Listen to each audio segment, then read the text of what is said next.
is about to begin.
Welcome to the 2018 Nobel Peace Prize Forum, The Paradox of Peace.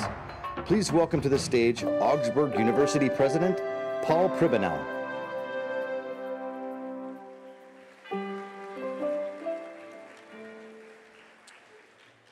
Good morning. Welcome to Augsburg University and the 30th Annual Nobel Peace Prize Forum in Minneapolis.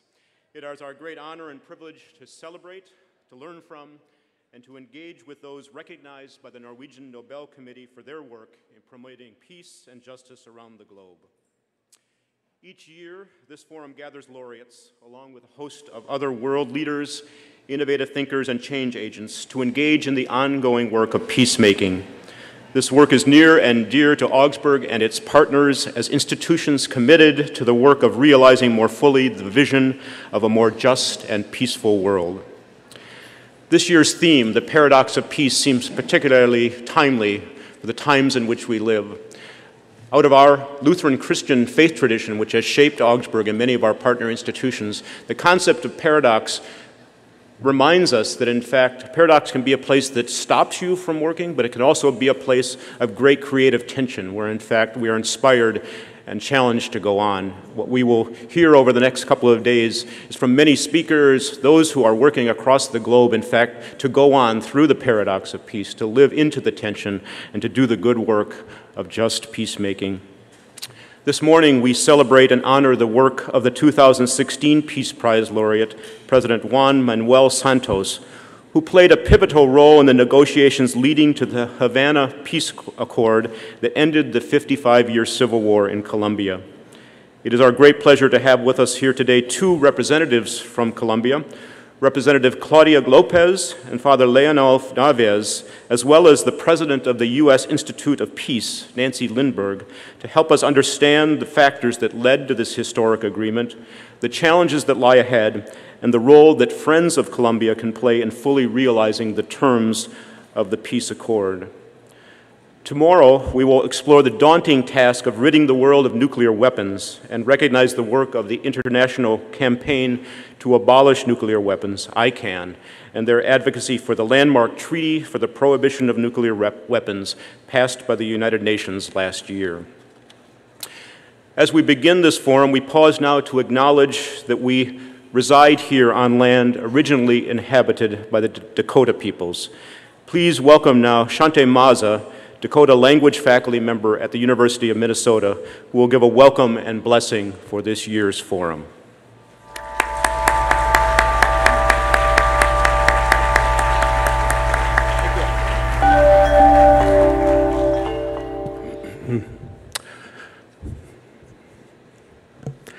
Hamitakepi. Hampetu kinde wasina chante washterna pe chuza pedo. Dakodia chante mazi ish machbia chanduhupa hemye. Bedo wakantua Dakota hemachak amed mini wakawayanke hecha umao pedo. Atewe Dakota ka yinawa ye khakhatwa hecha. Hampetu kinde uya wanji ded tak wanji makida ampetu kde wahiktaga takutona na epekta chin heo. Ampetu kinde unshiaka iokpia wahido. So I say, hello, my relatives. In the Dakota way, we are all related. We are a part of the same creation. So I can only greet you as my relatives. And it is with a good heart that I greet each and every one of you today in a good way. My Dakota names are Chante Maza or Machbia Chanduhupa. And I am Bidawakantuan Dakota. And I'm enrolled up at the Spirit Lake Reservation in North Dakota. My reservation used to be called Devil's Lake, but we don't have a devil. That was brought over here. So my dad is Dakota. My mom is Ojibwe. And I was asked to come here and speak today and give the welcome. And first and foremost, you are on Dakota land. I know there is the illusion that this is United States land, but we signed a treaty with the United States government, and they did not uphold their end of the bargain. And if you know anything about treaties, if you back out of a treaty, things are supposed to go back to the way that they were. So we negotiated these treaties sometimes under duress, sometimes under gunpoint, sometimes to make peace, and it didn't quite work out. And so today, we say as Dakota people that we have not forgotten those treaties, and that anybody here that is not Dakota is actually illegally occupying this land. I just want to be clear about that, that we're not calling anybody illegal. Okay? There is a big difference because, again, you are our relatives. So in the next couple days here, you're going to be talking about peace and weapons. And just wanted to give you a few thoughts on that from Dakota perspective. Dakota ekta dohanu taku anjion chimka han trokahia tronkashira cheonkya piktedo. Heon taku unchimpina kutaku tronkashira unkida piktehe. He echetuktedo. So as Dakota people, when we want something, when we really need something, the first thing that we do is we address the great unknown. You could say the great unknown, you could say God, you could say Allah, you could say Jehovah, whatever. Okay? So, and when we ask for those things, they will be given to us. Maybe not always the way that we think they're going to be, right? But one of those things is, I'm sure most of you know the word Dakota. If you say, Wo Dakota, that is our word for peace. See, it's built into our name because Dakota means friend or ally. And we've been portrayed in so many different ways in the movies, thanks John Wayne and to all those others. But really, we always have been and are proponents of peace and talking about how to get along with each other. And now, amongst many indigenous people around the world, we're talking about decolonization. And it's kind of a bit of a catchphrase, but basically, what are the ways that indigenous people and the colonizers, so the colonizers and the colonized, how can they work together to create a better future for the young ones, for the future generations? And it's very important because one of the things that indigenous people are asked to do, the term reconciliation is brought up a lot. I will say Dakota people here, we have nothing to reconcile. So we cannot be part of that process. It's the Euro-Americans who have that's their task. And at some point in the future, maybe we'll both come to the table and be able to talk about that. But peace. So Wo Dakota, or Dakodkchiapi is another one. Having that being allied with each other in a good way as relatives, as friends. And it doesn't have to be very complex at all. And about weapons, you know, Dakota ekta ehanachchi tohanu akichitaki hena. I guess in the old days, our Dakota warriors or soldiers, they met their opponent out on the field and they fought that other opponent. And I always want to share this because, you know, I teach history class as well as language. And my students are always floored by this, but this is a fact. We actually had wars here on the soil. We had battles. And there were battles and wars where nobody died because we're not expendable beings. In fact, we did something that in our way could be considered much worse. We went up and we had these coup sticks. And you would go up to your opponent or the enemy, and an individual might beat up the other guy pretty bad instead of killing him. Because again, we're not expendable. And that was seen as a very high honor. We touched the enemy. So I encourage you the next 2 days to think about wherever you're from, think about the indigenous people, think about their perspectives on what you're going to be talking about, because they have their own perspectives. And many of them, I'm sure, like Dakota perspective, is thousands of years old, as opposed to, you know, this very young government. And anyway, I think I'll leave it right there. And in closing, there's a word that, a phrase that we have. We say, mitakuye owasin. That means all my relations, but what it's talking about is, whatever I'm saying, I'm acknowledging all of creation. That includes the stars, the sun, you, the water, the two-leggeds, the people in the air, the birds, people in the water, the fish, everything in the universe. So, thank you.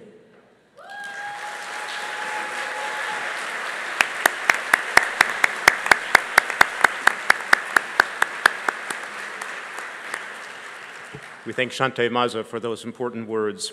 It's my pleasure now to invite to the podium Asle Toje, who earlier this year transitioned from his role as research director of the Norwegian Nobel Institute to being the newest member of the Norwegian Nobel Committee. Dr. Toje's research interests are located at the intersection of security studies and European studies. Since graduating from Cambridge in 2006, he has published widely on European security and foreign policy and appears regularly on radio and television in Norway. In 2017 and 2018, he collaborated with Augsburg and the Foreign Policy Association on a series of dialogues on nuclear security and the Nuclear Ban Treaty. Please join me in giving a warm welcome to Dr. Asle Toje.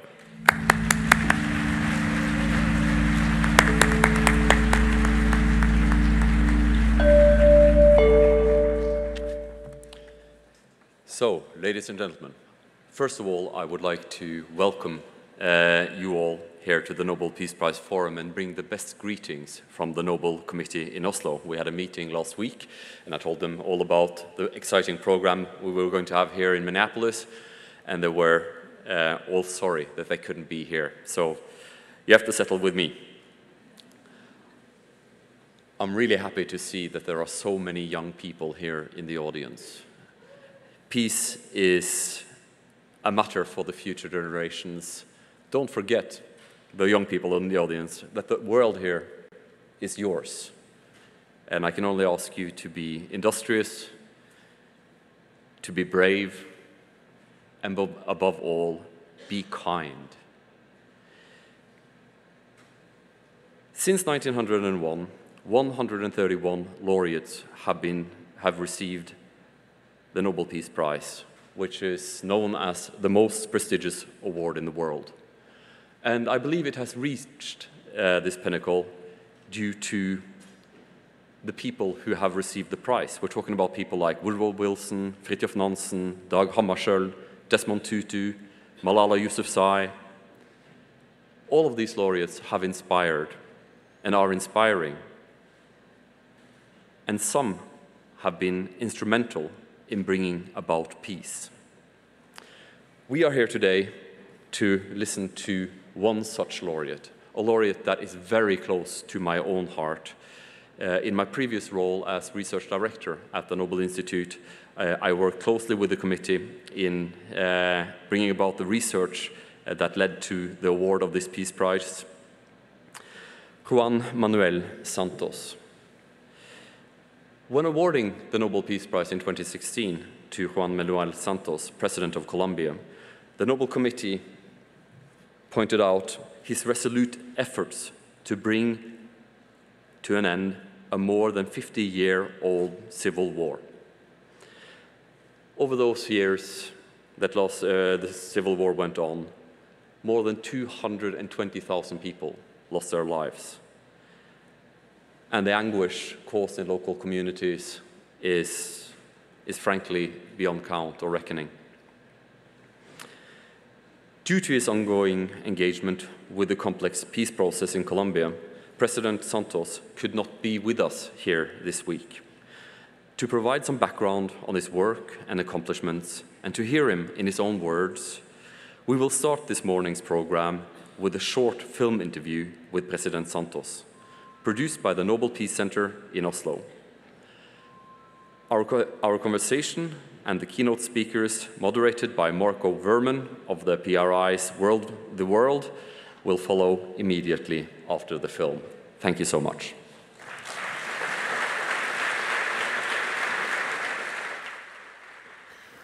Well, the meaning of peace goes far beyond the absence of war. Peace means peace with oneself, peace with your family, peace with your neighbors, peace among the communities, and peace among nations.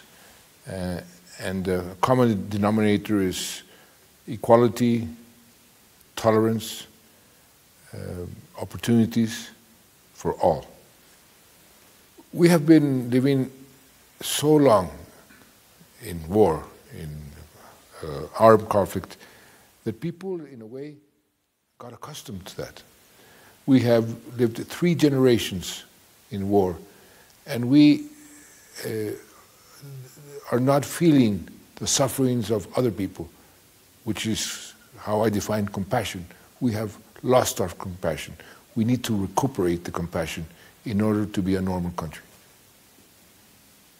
When I feel sad, when I feel alone, when I feel defeated, I go and I talk to the victims. I will tell you one anecdote with one victim. We were giving houses to the most poor people in very remote regions. And we were giving them to the displaced and to the victims. And there was this peasant who came, and I said to him, "Here's the keys for your new house." He never imagined that he was going to have a new house. And I said, "Well, you lost a leg because he had one leg. He just had one leg because a mine had taken away his other leg. That you can now enjoy with your family this new house." And he said, "Mr. President, I'm sorry to say that I also lost my family. I lost all of my kids, and I lost my wife." And I looked at him and I said, I was speechless. I didn't know what to say. There's very few families who can say that they have no relatives who have been victims.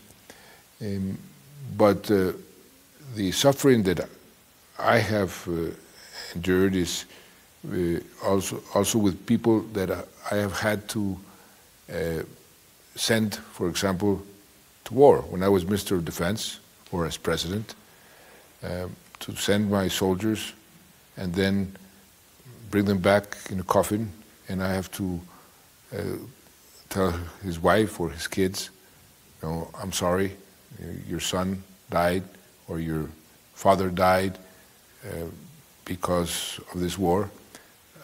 That hurts a lot, and it has hurt me a lot, and that also was a very important determinant of my decision to persevere in this objective.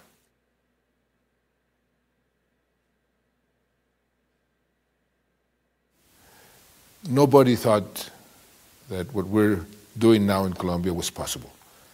When I started this process, 95% of the people says, "Why do you do that? You are the most popular person in Colombia because you were very effective as a defense minister, making war. And making war is easy. Making peace is much more difficult." I would have not forgiven myself if at the end of my life I thought that I had the opportunity to bring peace to my people and I didn't take it. We have a very social, progressive agenda. That's why some people think I am a traitor, because I look towards the most vulnerable. But I think this is, and I try to tell my friends in the elite that, and I remind them of a phrase that President Kennedy used to repeat: "You cannot be rich if you're surrounded by poverty." I was not obliged to have this plebiscite, But I thought it was the correct thing again. If you're going to make such a big step, it's better to have the legitimacy of the approval of the people, even though I had the constitutional legal right to sign and implement the peace process. Everybody was against it. The Farc was against it, my political party was against it, everybody, but I persisted because I thought it was the correct thing. It backfired in the sense that we didn't win. The plebiscite was announced, the results, very, very small margin with the no vote winning. I immediately thought of something that I have tried to apply in my life and in my public life. Try to grasp the opportunity that this difficult situation offers you. And I immediately thought, if the yes had won by a small margin, the country would be in flames. Why don't you take this opportunity and try to build a better peace agreement with stronger support?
Werman.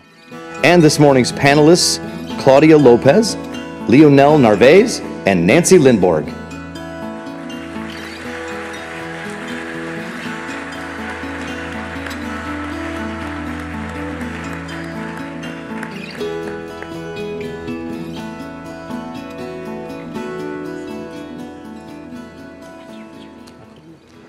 Good morning, and thank you for coming out. It is an honor and a pleasure to be here on this notable 30th edition of the Nobel Peace Prize Forum here in Minneapolis at Augsburg University. Paradox of Peace as a title, I kind of feel, especially for this session, for me anyway, is quite fitting. The one time I was in Colombia in 2009, I was reporting on a program that had been established by the Office of Reintegration for Farc rebels who had laid down their arms. It was called Canto Conmigo, and it was basically, if you can imagine, American Idol or MTV's The Real World meets decommissioned guerrilla fighters.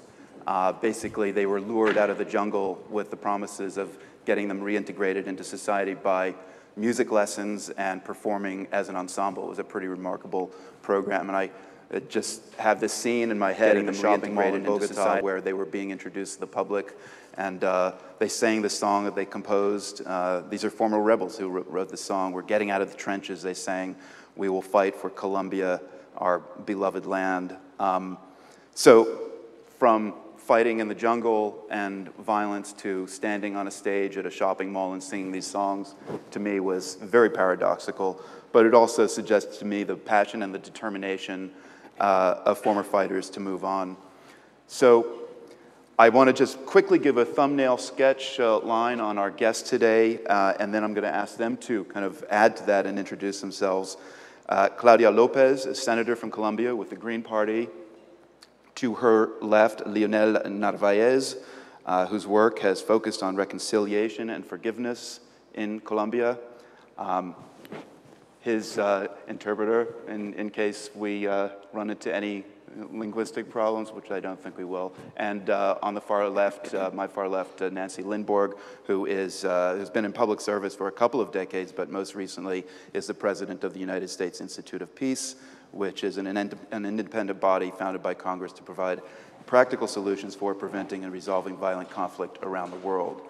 I just want to mention one thing before we get talking, just a kind of point of housekeeping. That is, for questions, they will be kind of, you will send them in on an app. I think you know the instructions for that. If you don't, it's in the guidebook. Following our discussion this morning, there will be the opportunity for you to ask questions of the panelists. To submit questions, open your guidebook app and click on the feedback menu option. You will find a form for submitting questions for this morning's plenary. Just please try to keep the questions short and to the point, and we'll do our best to get to as many of them as we can. So, hope that's clear. I wanted to start with basically three questions. Expand on who you are, what I said. You're a senator, for example, and what you do, but also what your own role has been in Colombia's peace process. And then just tell us one thing about yourself that will help us understand why this particular path to peace in Colombia is one that you've been invested in. Thank you so much. It's a great pleasure to be here. Well, I'm Claudia Lopes. I'm a Colombian citizen, former senator. I just finished my fourth term last July. Was vice presidential candidate with Sergio Fajardo as presidential candidate. And right now, I'm a graduate student in political science. That's basically what I am right now. And a senator? No longer senator. No longer, okay. No longer senator, fortunately.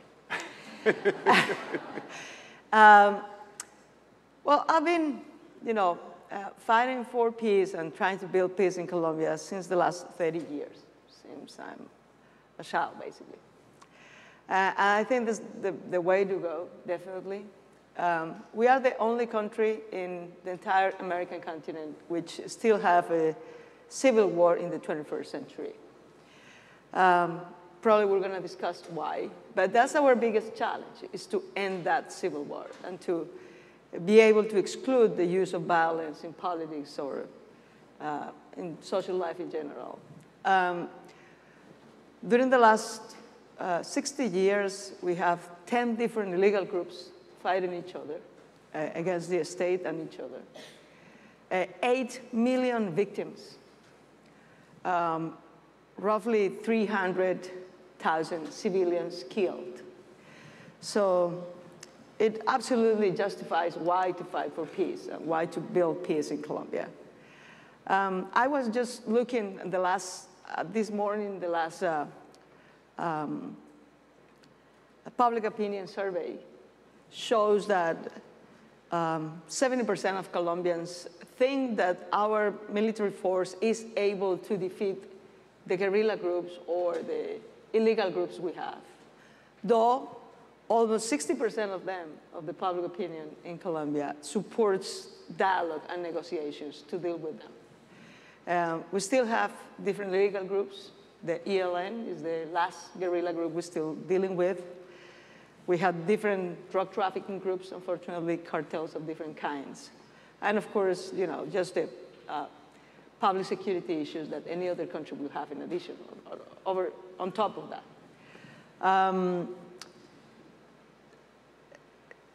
We do have incredible people, passionate, challenged, who has been able to resist the war and to build peace in the last 30 years. We are the only country in the world who have made and negotiate 10 peace agreements in the last 35 years. That's quite a record. That's a lot. We demobilized through these peace agreements roughly 60,000 combatants, former combatants. We have built a whole set of state-led and also socially-led institutions to reintegrate, to reconcile all these people. But at the same time, being such quite an achievement for our country, we are still the only country in the entire American continent dealing with this kind of civil war still. We are the only one who have guerrilla groups. That doesn't happen anywhere else in this continent. Though our recent achievement was that we were able to reach an agreement and demobilize the largest guerrilla group in history, which was the FARC. That was the FARC. So what we are going to talk here is why we were able to achieve such a goal, but at the same time, what are the paradoxes and challenges we have and we're dealing with right now. Leonel Narvaez, maybe you can answer these questions, but I also know that you wanted to kind of, you've got a PowerPoint demonstration that you want to just spend a couple of minutes with. So yes, in the interest of time, if you want to make a couple of comments and then go into your slideshow. Okay. I'm Leonel. I'm from Colombia. I was born in the same place where the founder of the FARC group was born, and it's a place called Génova, Quindío, in Colombia. Mm-hmm. And I became a very good friend of Tiro Fijo, or Manuel Marulanda, the founder of FARC. And I participated in the previous negotiations with the FARC in San Vicente del Caguán. Of course, those negotiations failed, and I myself, I was very disappointed because supposedly I was an expert on conflict negotiation, and I totally failed. So I started studying, asking myself what was the main cause of the failure. And now I will tell you later, showing just 7 or 8 slides, what is my opinion on this regard. I'm here on behalf of the Fundación para la Reconciliación in Colombia, but also on behalf of Forgiveness International, which is our official representation here in the USA. So I think that's all for the time being. You want to show the slides now? Okay, yes. But it's up to you. I'll be happy. Yes. Okay.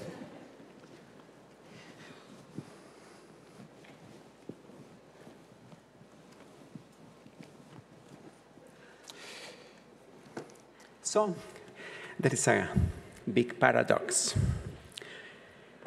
It's a great lesson that we have learned in Colombia, that against the irrationality of violence, we have to propose the rationality of forgiveness. I would like to mention here an ancient proverb which says, before gluing, one must clean the 2 broken parts. And cleaning or cleansing is my expertise. My main thesis today, or hypothesis, is that our peace in Colombia, first of all, our peace in Colombia is a baby peace. We don't have even 2 years since we signed the agreements. And of course, with babies, you always have some surprises. And that's what's happening in Colombia with our peace. But peace is mainly made of three parts. And I would like to use the metaphor of the tree. The tree has a trunk. And the trunk of peace has to be the answer to the objective needs of people, mainly housing, employment, education, health, land. But peace also needs to have branches, leaves, flowers, fruits, and those environmental needs are what we call the truth, justice, reparation, guarantees of no repetition, democracy, human rights. But you know, there is a kind of underground need that normally we do forget. And it is what I call the subjective needs. How to transform anger, hate, urge for revenge. And my proposal is that we have to work on forgiveness and compassion and reconciliation. That's a crucial point for what we call sustainable peace. And if we do not answer, or if we do not find a proper solution to that underground and hidden need, peace might fail. There are two critical challenges for sustainable peace in Colombia. One is the culture of hate and revenge. Our culture is made of memories without future, somebody said. And we keep answering to that kind of memories with revenge. And we do make revenge so often that it sounds as if that's the only solution. Then the second challenge for Colombia is the political economy of hate. It refers to the capacity of not only political leaders, but mainly leaders who are able to sell anger and hate in order to gain votes and political power. And the amazing thing is that there are so many consumers of anger and hate. Then I would like to say that the political economy of hate comes from the elites. And the grassroots transform that political economy of hate into culture of revenge. And they kind of feed each other. As I said, mainly through a lot of consumers which are there still in Colombia. I was 11 years working with the guerrilla peoples, and these are unpublished photos that for the first time I'm showing you.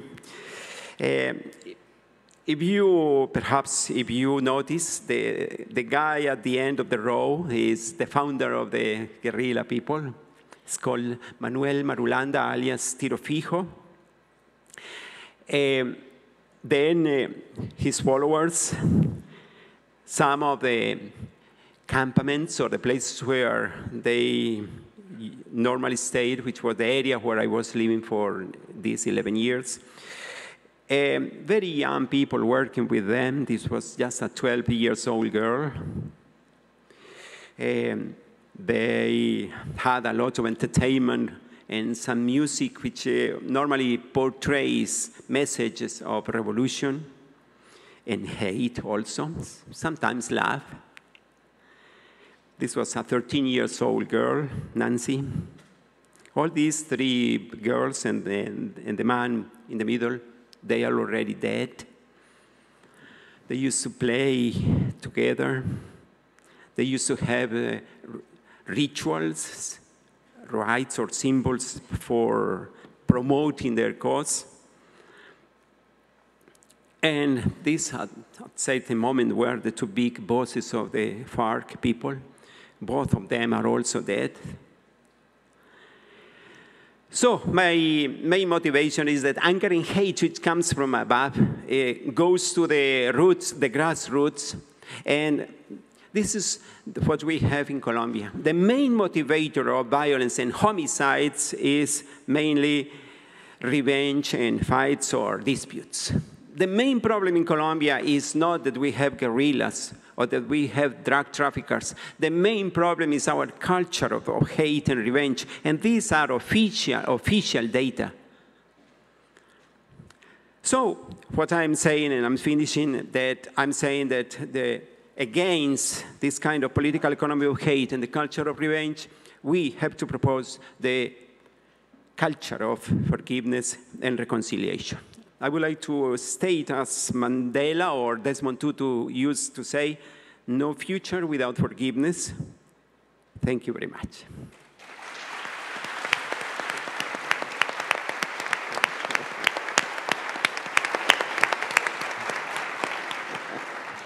Okay.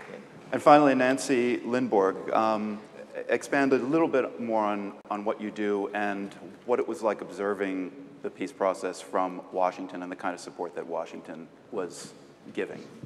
Sure, thank you. Great to be here. Thank you for the slideshow. I just want to add, a wonderful mentor of mine, Landrum Bowling, also says that forgiveness requires letting go of all hope for a better past, which is a key part, I think, of the cultural issues that you're discussing. So I am currently the president of the United States Institute of Peace, and USIP was founded by Congress about 35 years ago, and actually by members of Congress who were themselves veterans of World War II and the Korean War. And one of the most powerful things I think that I heard President Santos say is that war is easy, but peace is very difficult. And these veterans in Congress agreed and decided that there needed to be additional capabilities within the US government to understand and to support real sustained peace. And USIP has been operating for the last 35 years. We are a part of government, but independent of any administration, and we are nonpartisan.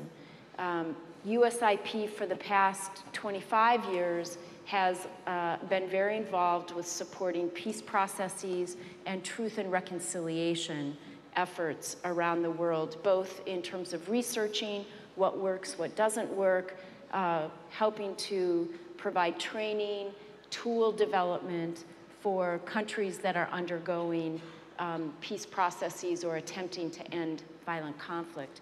In Colombia, USIP has been involved for about a decade and a half, both with specific support for different organizations, and through a wonderful colleague of mine who sadly passed away last year, Ginny Bouvier, directly involved with supporting the peace process itself through supporting a women's mediation network and women's commissions and the subcommission on gender, the different ways that helped promote a more inclusive process based on what we know from research over the last several decades, that peace processes that are more inclusive have a much greater chance of being sustained and of being successful. So I am not a Colombian expert, but the United States Institute of Peace continues to work in support of Colombians who are trying to finalize the last peace accord with the ELN and to try to make the Farc Accords actually go forward. So happy to talk more about comparatives and specifics, but that's who USIP is. I would just add, from my own background, I spent the last 25 years working in, around, and on conflict. But for me, the real pivotal moment was during the Kosovo War, when I was working on humanitarian assistance delivery. I was on the first convoy into Kosovo after the NATO bombing ended.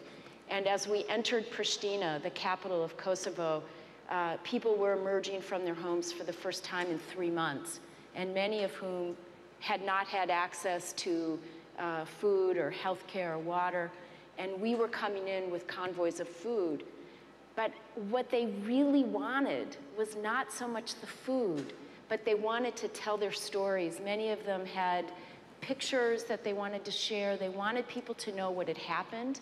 They wanted the truth, and they wanted justice. And that was a revelatory moment for me that put me on the pathway, not just of humanitarian assistance, but of understanding the importance of ending these kinds of conflicts with the kind of truth and justice and reconciliation as paramount.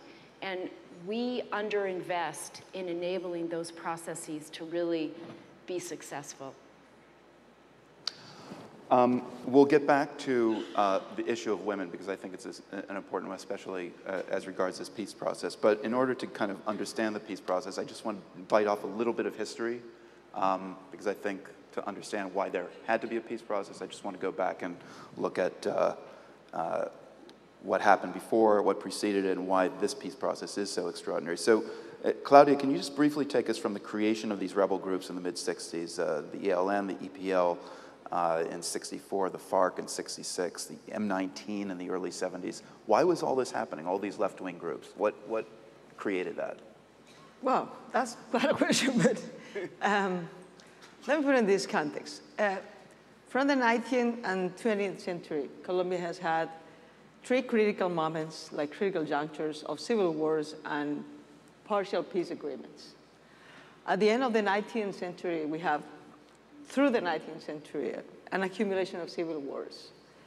Finally, sort of the conservative side of that fighting won at the end of the 19th century. And we have a very conservative right approach to building the state for 30 years. It brings peace, but it excludes partially the liberal side. Then it broke up in the 1930s, and the Liberal Party took national power and tried to maintain some sort of inclusion of both the conservatives and the liberals, but doing a very progressive land reform, political reform, economic reform, acknowledging social movements, labor movements, and so on and so forth. Until 1948, it broke up. They were not able to build a sort of national pact of social inclusion, economic inclusion, and political inclusion. So it reversed to civil war again, which was very crude and cruel. By that time, we have a fifth of the population we have now, and we have almost the same level and the same amount of civilians killed in the 1950s that we have in the 1990s, which is amazing, proportionally, which is just amazing. Yeah.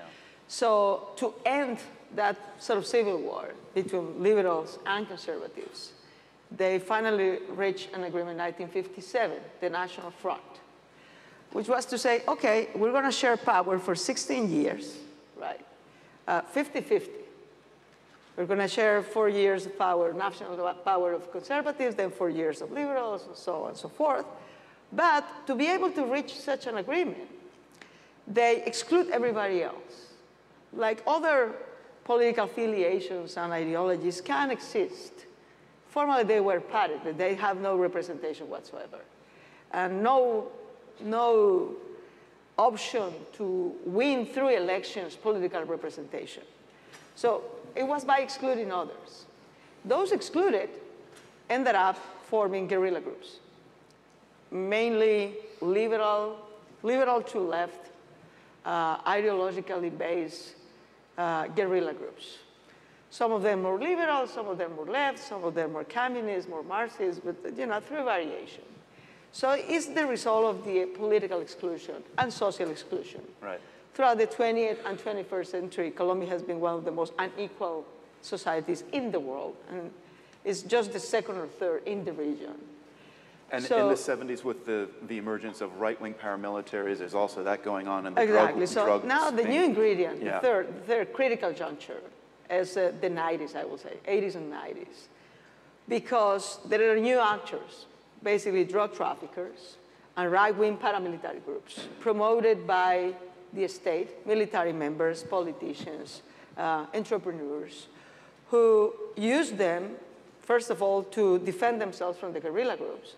But also they realized very soon that if you have violence and power, and military power, you can use it for something less than to defend, but to attack, to grab land illegally, to increase their own wealth, to attack your political competitors. So the right-wing paramilitary groups ended up not being a defensive tool to the guerrilla groups, but actually an attacking tool to grab land, to pursue, to go against your political enemies or social contradictors. And the drug trafficking boom. So everybody's involved in drug trafficking. Everybody, even the state, the paramilitary groups, the guerrilla groups, use the drug trafficking as a source of funding its own groups and its own war. And that's how we end up having 8 million victims. 8 million victims, 8 million people victim of this last third critical juncture of war. And when you say victim, I mean they were either injured or they were brought into this war in some way or another? They were basically, financially, they were victims? They were forcibly displaced. Yeah. You know, forcibly displaced people.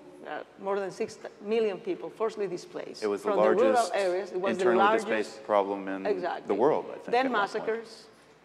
Then they were robbed, their lands, their possessions. Their children were recruited. And 3,000 civilians were killed. So in the last 30 years, and that's what this sort of peace process is all about, it took us like 20 years in the post-National Front Agreement for all these groups to be created and boomed. And it has taken us 30 years, the last 30 years, to negotiate each one of them, or to break them down, to be able to come back to the levels of peace or violence, as you want to see it, that we have like 50 years ago. So it's quite costly, socially, economically, politically. And at this moment, I will say, we end up with the sort of the jewel in this war, which was the mobilizing both the paramilitary groups, which was the biggest achievement of President Álvaro Uribe, and demobilize the Farc, which is the biggest agreement of the biggest achievement of President Juan Manuel Santos. Right. Now, in this last peace process, in dealing with the paramilitary groups and how to deal with the Farc, the national elites divided themselves, right? Which is, to some extent, good. Otherwise, we wouldn't make it the peace with the Farc. If we have to wait for all the political elites to agree in using peace agreements, probably we wouldn't have been able to demobilize the Farc. So now we have the traditional national elites and the new regional elites, which are led by Álvaro Uribe, divided in how to deal with the Farc, in how to recognize or go ahead with the Farc Accords. We have a more stronger civil society who's mobilizing, and we have a new political leadership coming from the center-left, basically, who's fighting to build peace and to provide political change. It's sort of the context in which we are now. So, Leonel Narvaez, I mean, where do you start to make peace? I mean, what's the first step to take when you have all these competing interests? I mean, you've got ELN, you've got other groups, you've got the FARC, there's a cocaine war, there are the paramilitaries. How did it start? I mean, who made the first move? Yes, I think the lucky point of this history of war in Colombia was when we had President Santos and the leaders of the guerrillas who were able to understand that we could not go on just fighting with arms and armies. We had to go somewhere else beyond that. And it was very well described by one of the guerrillas leaders who said, from now on, our arms will be only our words.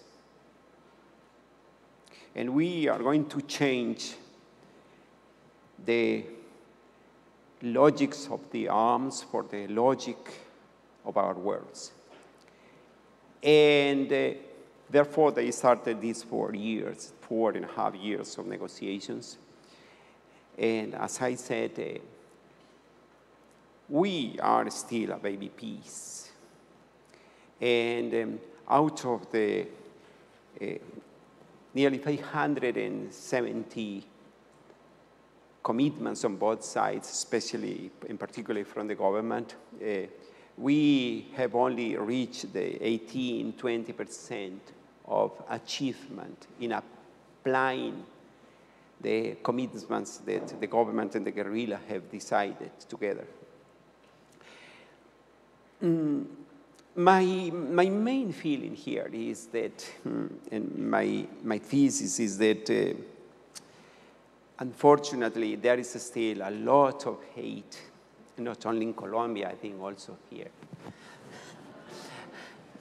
There is a lot of hate and urge for revenge in Colombia.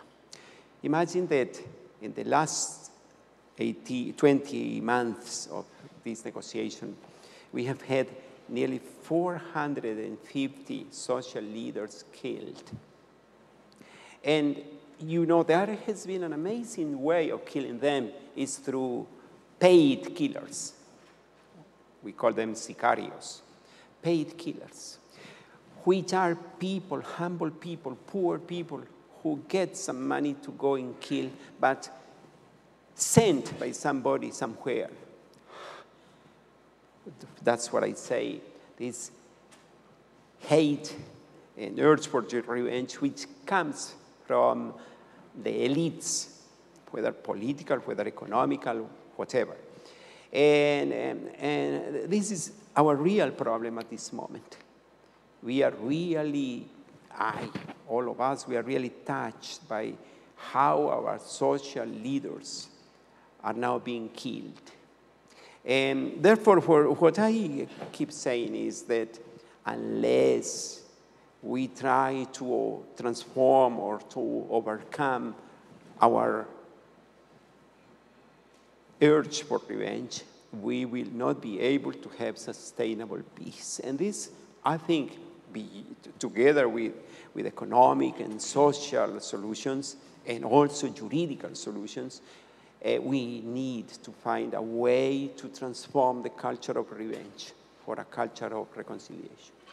So that would seem to be one of the challenges right now. If you go back to when the peace process started, give us the nuts and bolts of what you were able to kind of do as a first step.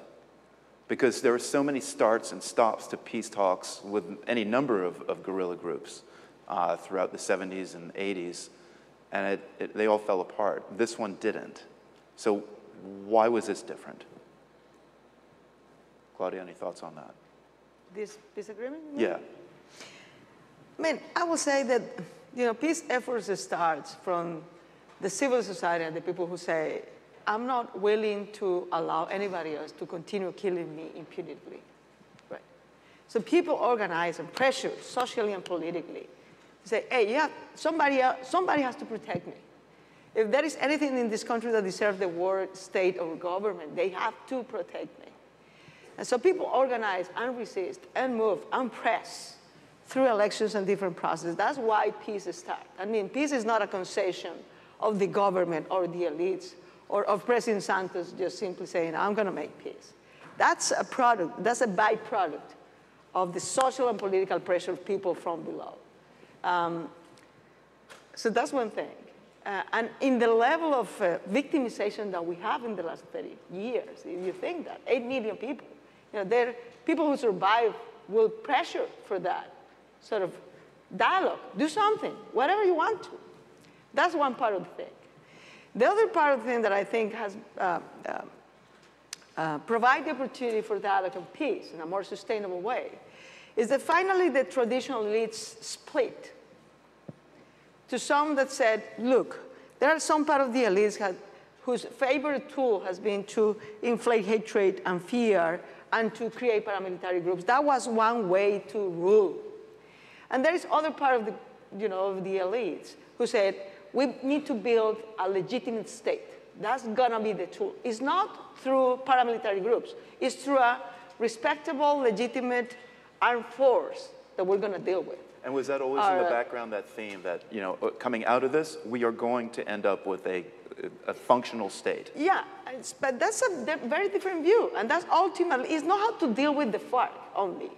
It's what are the sort of tools that you're going to use? So some of them said, no, you keep this economic system which the very privileged and the exclusion of the majority. And some others will say, no, if you want to build peace, you need to include people, socially, economically, and politically. If you want to build peace, you need a legitimate state with justice and reconciliation and security, but legitimate. Some others will say, maybe not, maybe paramilitary groups. That's more, it's cheaper and more effective. So the split of the elites is crucial. If you don't have that split, there are many people in Colombia the last 10 years who always told me, oh, it's so unfortunate that President Uribe and President Santos, they don't get along very well. And I say, fortunately.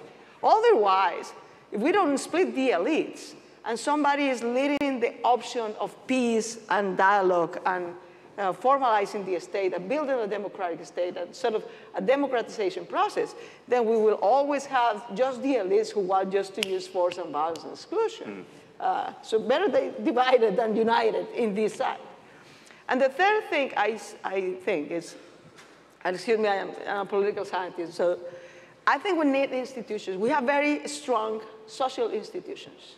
You know, the power and the resistance and the passion and the work of the civil society in Colombia, particularly, you know, rural civil society, and social leaders who, even though they are killed and threatened, they resist and they keep doing the work that they have to do. And youth movements and women movements, which are the main survivors, you know, the main victims, but at the same time, the main survivors. So the level of strength and passion and work that they do, that they don't resign, they resist, they build, they keep doing their political and social job, that's the other driver, right? So now we have this elite split. The state now is much stronger than before, fortunately, I think. If you think in the at the beginning of the 1990s, with all this mess up, right? Drug cartels, guerrilla groups, paramilitary groups, everybody was blooming except the state. You know, Colombia invested in 1990 less than 1% of their GDP, of its GDP in security and defense. That was almost an invitation to take over the state, right? So now we have the largest armed forces in the region after 30 years. We didn't have even the Attorney General office 35 years ago. It didn't exist. Nobody was able to, you know, produce a warrant against a drug lord or a guerrilla member. Nobody was able, and who tried, the brave judges who tried, they were killed. So we have now a much stronger judicial apparatus. La Defensoría del Pueblo, who is so key to build peace and to try to protect people in rural areas. It doesn't exist 35 years ago, just 30 years ago. So now we have a much stronger society, a divided elite, a stronger state, you know, build strong institutions, and yet, at this moment, we're not able to control 50% of our territory. We are not able. At least a fifth of Colombian population, we are talking about a 50 million people country, and we are not able to control or enforce the rights and duties for 15 million people. So it's still vulnerable in many ways. It's still very stateless society. Yeah, stateless for for a fifth of their population, right? 15 million people, 25% almost, and half of its territory. So I think that's the challenge. Now we have less violence, less illegal groups, a stronger civil society, stronger state, a very rentistic and pre-mother economy still. So, but that's what we have now. Yeah. That's the goods and bads of this process. So our challenge now is how to use what we have built with so much effort through these years to be able to build reconciliation sustainably, to build economic and social inclusion, to build the social and political institutions that will be able to control legally the territory and include the population. That's the challenge we face now.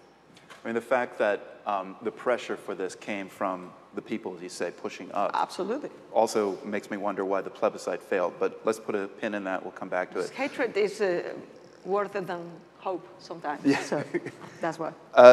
Nancy, as you listen to this, what occurs to you when you think about how this developed, this move forward, this evolved, this peace process with other peace processes that you've seen around the world? Uganda, perhaps, or South Africa. What strikes you?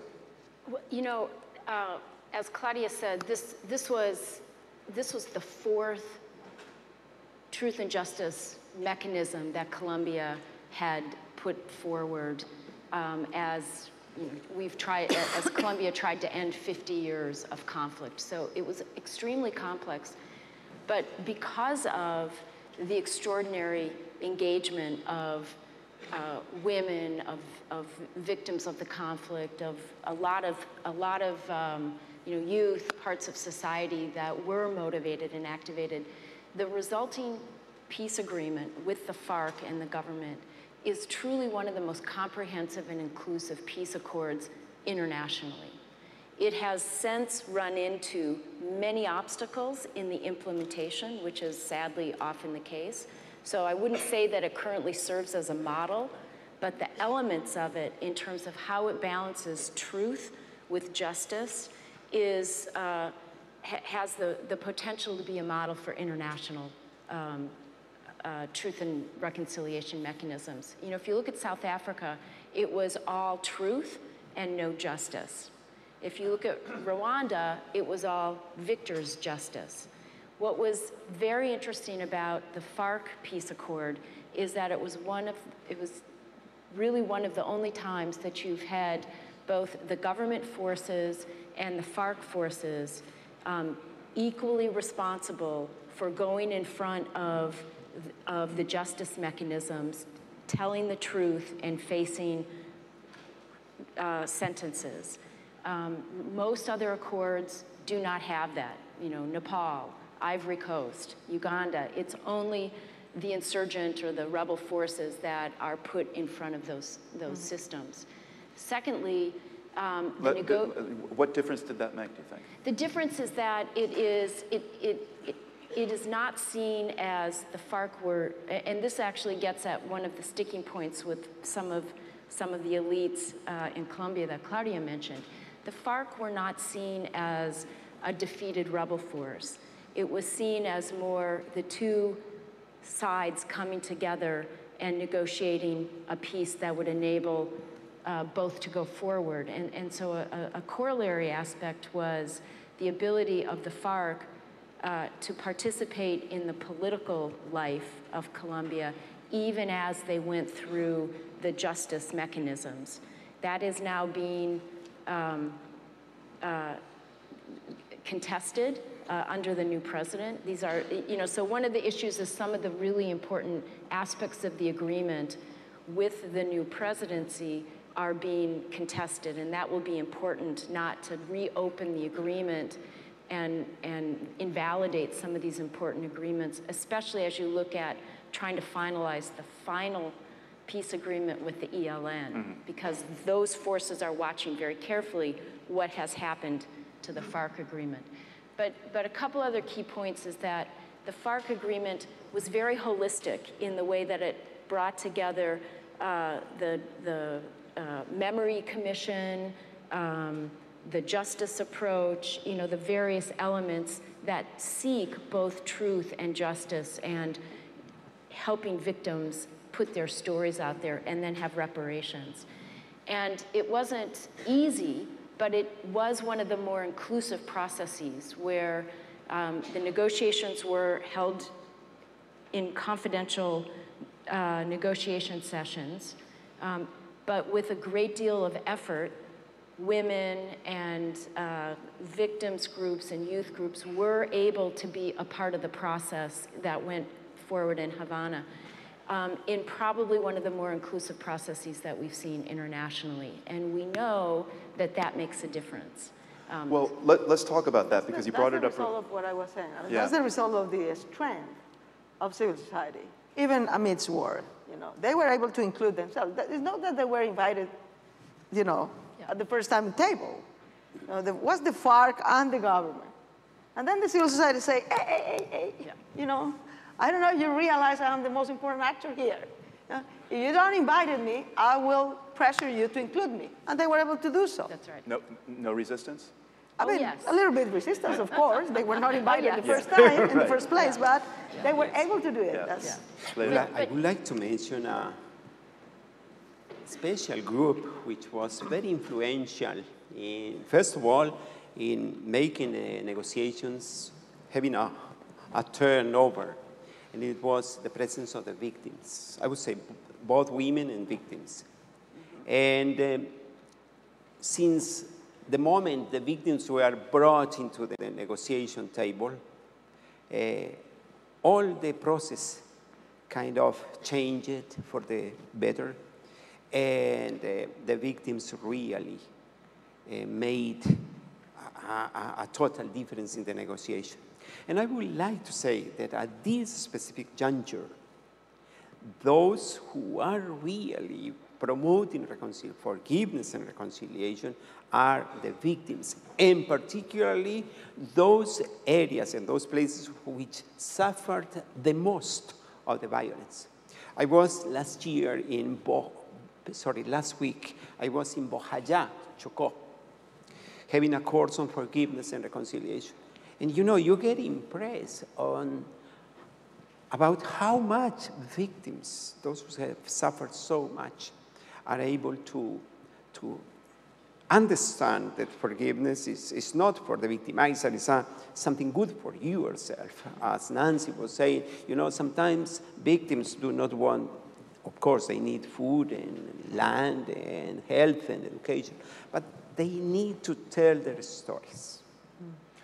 How much was the entrance of civil society and the public needing to be inside this peace process? I mean, how much were the stories of those victims publicized and shocked Colombian society? Because I met a woman when I was down there reporting. She was kidnapped by the FARC when she was 12 years old. Her brother was trying to kind of stop the abductors. He got killed in the process. She spent time in the jungle. She married at the age of 14 a man in the jungle. They had 2 babies. She was miserable. She was doing all the women's work, you know, in these FARC camps. And she finally managed to take her children out, you know, on patrol one day and give them to a farmer. The farmer carried them to her mother, and at some point the year later, she escaped. But she was one of the people I met. And it just struck me that those stories must have really shocked Colombian society. Yes, it does. Did it bring the energy of the people and civil society? Is that what gave them a seat at the table?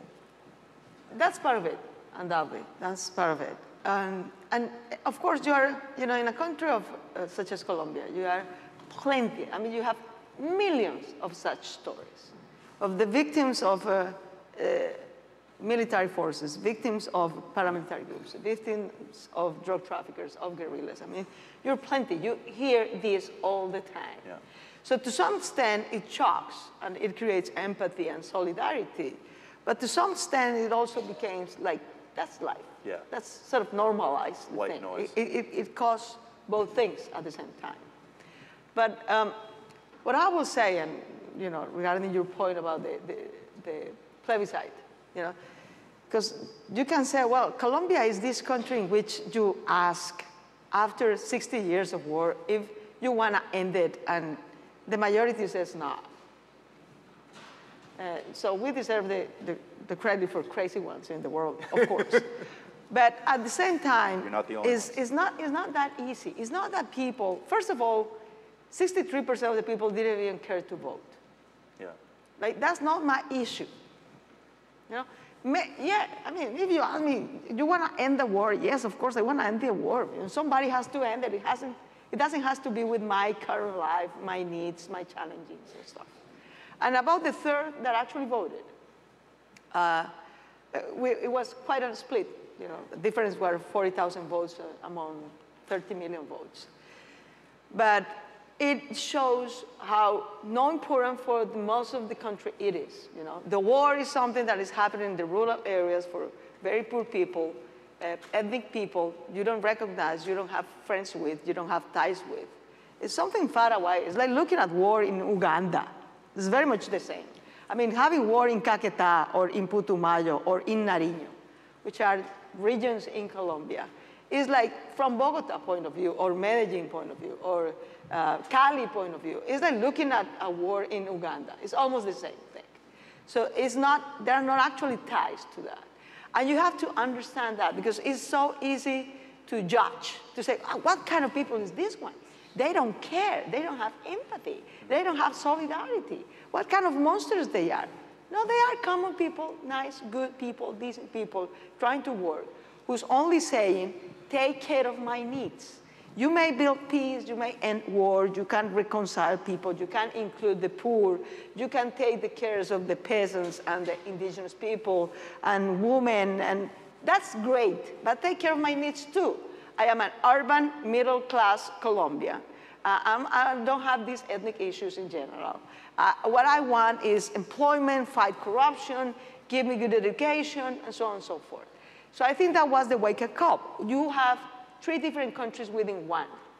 The urban middle-class Colombia, the poor, rural, ethnic, exclude Colombia. It's 2 different worlds, and someone in the middle, right? So I think for myself, which I've been fighting for peace since I was 16 years old, I'm 48 now. And the wake-up call with the plebiscite was like, wow. And I was politician at that moment. I was senator. I visited 4 more times places in Colombia campaigning for peace than campaigning for myself. It was the saddest day in my life, the plebiscite day. How could the no win? But at the same time, I said, there is something I don't understand. I pretend that's my job. My job is to represent and to understand the needs and hopes of the Colombian people, the entire 50 million people.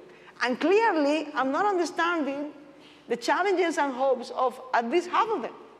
So I have to do better my job. I need to understand what they want. How can I involve them through peace in a less polarized way? And I think that's what we are doing now. It's not taking care of peace, it's not abandoning the peace agenda, but it's understanding that the only way in which at least half of the society in Colombia is willing to take the peace within its agenda is if we, the society, the rest of society, the peace lovers, the peacemakers, understand also that they have different needs and they want also those needs to be part of the main agenda. I'm going to go to a few questions, but one more thought from Nancy. The new President Duque was in Washington recently. What did he say? Is he supporting this peace process? Does it look like he's on the side of peace? Because it's not always clear with him. Well, he came very soon after his election, which I think was quite wise of him, to meet with many members of Congress who, there's been deep engagement from Washington in Colombia for a number of years in an effort to help Colombia emerge from these many cycles of conflict. And so I think he's done a good job of creating support, and he is certainly talking about the importance of both continuing the ELN peace negotiations and moving forward the Farc agreements. There are, however, several provisions of the Farc agreement that are being contested, some of which the Constitutional Court really has the jurisdiction, and hopefully that will move forward as agreed upon. So he's saying a lot of the right things, but there are certain elements that are hanging in the balance that will need to be carefully moved through. And how do you continue to make the agreement amenable politically while not undercutting the core tenets such that the FARC will walk away thinking that it's been undercut? So I think we're at a moment right now where it could go forward, where I'm more hopeful than before the election, but it's a critical moment. I'm sure my colleagues have thoughts on this from inside Colombia. I guess before I ask a question from the audience, I mean, what are the big political risks inside Colombia right now? Where is the thinnest ice for this peace agreement? Well, I will say that the first political risk is that you have a young, moderate, center-right president who was elected by a far-right leader. How to deal with that, ambiguity is hard for them and hard for the country, and that's the risk. So President Duque, I met with him, we were both senators in the same term. So I know he's moderate, I know he's a well-intended person, but 1 year ago, nobody knew who was Iván Duque. Nobody knew. So let's be clear. Álvaro Uribe won the elections, period. He's the one who rules. He's the one having the electoral and political power. And he is not as moderate and as young, as well-intended as Iván Duque is. And that's the risk. How much Iván Duque, as president himself, will be able to navigate between the waters of the far right who elected him, the moderate right who also elected him, how to deal with the center left and left who didn't elect him. So far he's saying all the nice things. Yeah. He says the nice things. He says what Lisa wants to hear and everybody wants to hear here. But he cannot change, he cannot meet his words. He cannot meet those goals. He cannot meet those standards. He clearly doesn't have the political power to do that. And I think that's the challenge. So far the Constitutional Court, I would say, all the peace accords with the FARC has already been upheld in 96% by the Constitutional Court. So it's not a constitutional legal issue. That's not the challenge. Most of the peace agreement and the peace accords will survive the constitutional review. 96% is already gone. It's only 4% dealing with. The problem is political. Is to meet such a comprehensive role model agreements needs political change, electoral change, economic change. And you have empowered those who doesn't want the status quo rather than the change. So that's the difficulty, right? That's the paradox. You're going to run again? Probably. Really? Yeah. I'm thinking,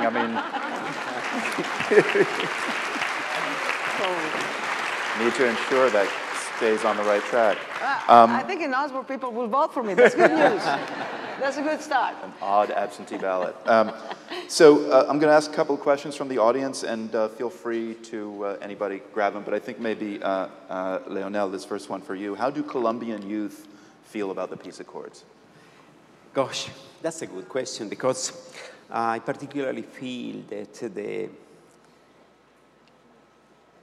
the future of our peace is in the hands of the youth. And I would add, in the hands of women. I think you, young people and women, are understanding more than anybody else the need of peace through reconciliation. Our big risk at this moment, Marco, is that those who are kind of supporting punitive justice, which is hate and revenge, those who are not only political leaders, they are also financial leaders. The big risk is that they prevail over those of us who believe in restorative justice instead, I said, of punitive justice. And I think this is the great divide at this moment in Colombia. Thank you. This question for Senator Claudia Lopes. How do you think the Congress and the new administration of Iván Duque will defeat corruption from politicians into the Colombian government, since this is a main issue that has remained for decades and it does not allow peace? And is there any way to make the consulta popular anticorrupción possible, even though it did not succeed at the polls? Well, let me give a little bit of context for the audience Sure. To answer that. So we have this plebiscite for peace. 13 million participate, and the no wins. One. Now, 2 years later, making this sort of reflection that I was mentioning before, like why I didn't understand. How can I want to be a positive, constructive leader in Colombia. I come from the urban middle class, but I absolutely understand that if we are not able to include the poor and excluded peasants and ethnic groups in my country, which has the more excluded, more poor, the poorer, the more excluded, the politically underrepresented, there is no future for Colombia. That's my assessment. So how can I sort of reconcile and unite both agendas, both people, both groups? What could be the topic that unite us instead of divided us? Because clearly how to deal with the peace with the Farc divided us enormously. So I tried with another topic. I said, well, let's bring two issues, fighting inequality and fighting corruption. And ultimately, Colombia is, well, one of we're always in the worst ranks in the transparency areas in the world and in the region. And it clearly has to do, it impedes, this level of political economic corruption impedes equality, because you cannot provide public goods of good enough quality, health and education stuff, that people need to include themselves in the market. It forbids and impedes to create a more competitive market economy, which is the one in which I believe. Yeah. And it also keeps in power the worst of the political leaders of this country. So it has a lot of impacts. Let's put that on the agenda and see if we can do better to unite more people. And we propose a popular consultation against a kind of plebiscite, but not for peace, but to fight against corruption. 7 specific measures that we put people to vote on. So it requires both the plebiscite and the plebiscite for peace and the plebiscite against corruption requires an enormous level of participation. 36 million people can vote in Colombia. Let me be clear. At least 15 million of them never ever vote. Never ever. Right? So you don't actually, it's not 26 million people. The most you can hope that people actually will vote is 21. Because 15 million never ever in the 20th or 21st century actually vote for different reasons. So let's take that out of the picture. So your actual potential is 21 million voters. 13 million voters participated in the plebiscite for peace, and the no won by 6.5, more than 6.5. Now 2 years later, we do this plebiscite, anti-corruption plebiscite. 11.7 million people participate, 11.4 voted for the yes to the 7 measures. So we went up, from my point of view, neither the plebiscite, either this one or this one didn't reach the level of people who you need to participate to make them enforceable legally. But politically, they are a mandate, of course. We renegotiate the peace agreement because the no won. So we are democracy. We have to renegotiate the peace agreement. It was rejected. It was renegotiated. And then it was approved, not in the polls, but in Congress. Right. What about the plebiscite against anti-corruption forces? It needed 12.2 million voters to be enforceable legally. It only won 11.7. But 11.4 voted yes for the 7 measures. So we went from 6 million people voting yes in the peace agreement to 11.4 million people voting yes, agreement for something. 99% of the yes won. So we are sort of reaching out how to build these 2 agendas and these 2 countries together. What happens now?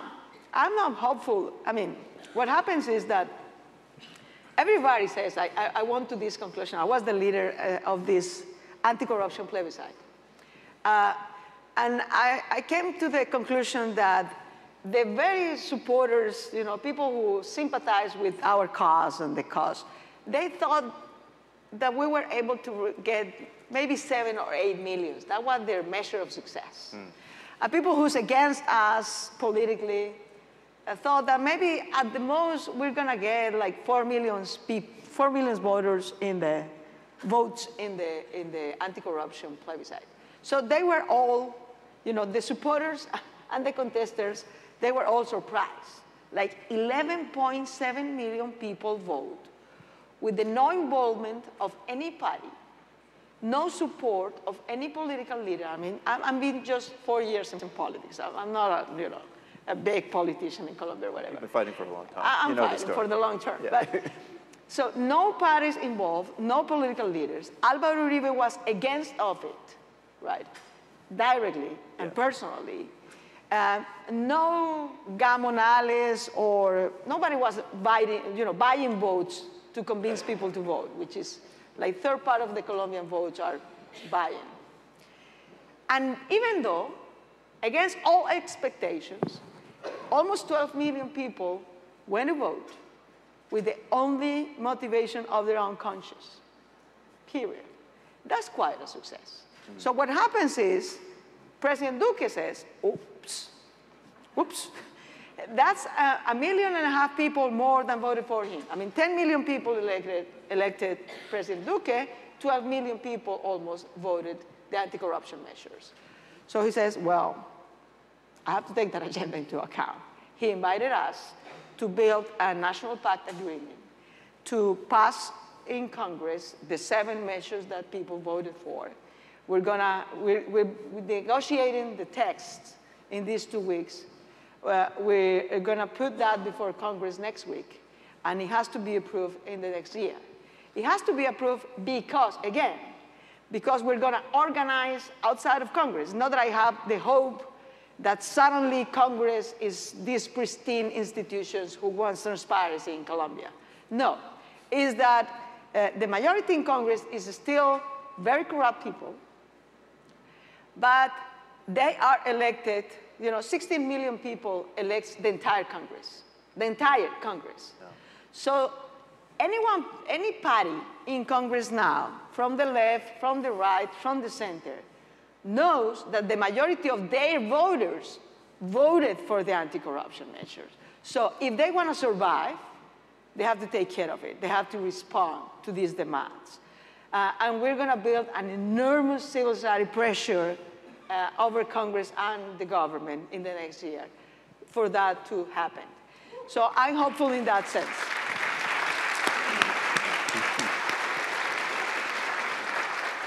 I think we've got time for 2 more questions, so I'm going to ask them. This one I'm going to send to you, Nancy. We've been talking about Colombia and the changes that have been made there, but how can you and I make those changes in other countries, Israel, Jerusalem in particular? I went for the big one. Yeah.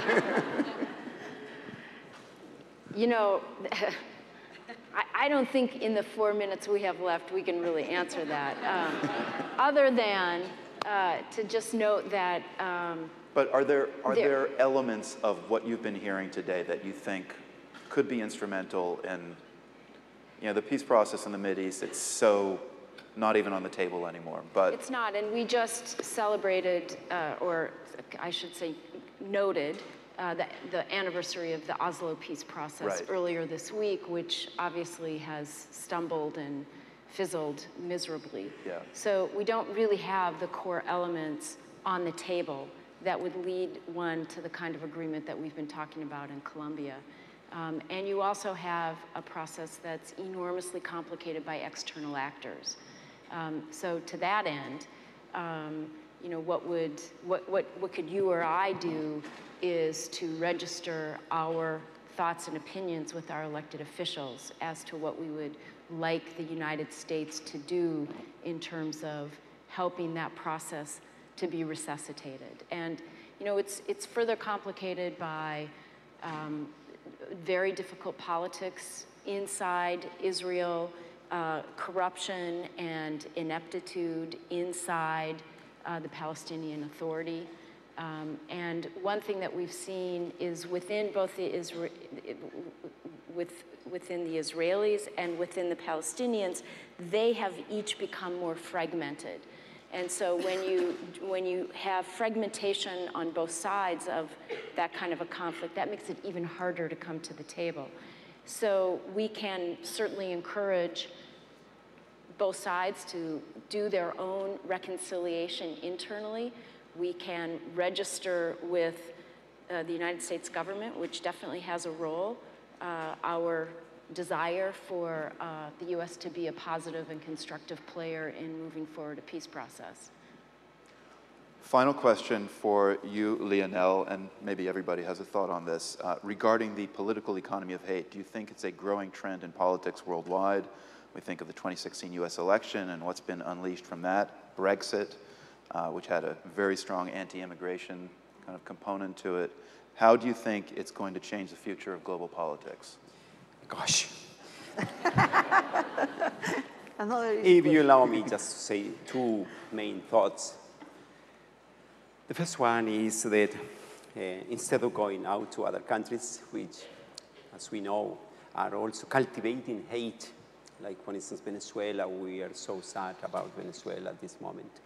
And we would really like to send an appeal to the American people also to try to reinforce the support and help assistance to Venezuela.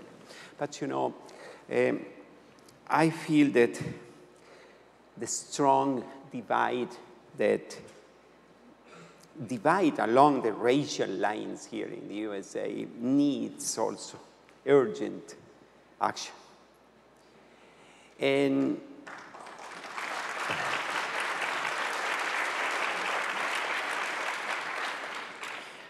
I think I've been here in the States several times, and I think Americans need reconciliation.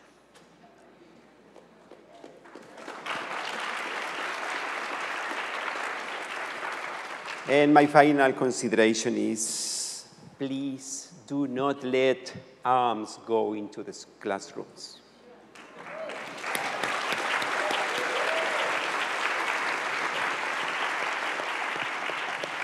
Let me say, arms are for revenge. We have to use, as the leftist guerrilla has taught us in Colombia, that from now on, their only arms will be their words. Words are for reconciliation, arms are for revenge.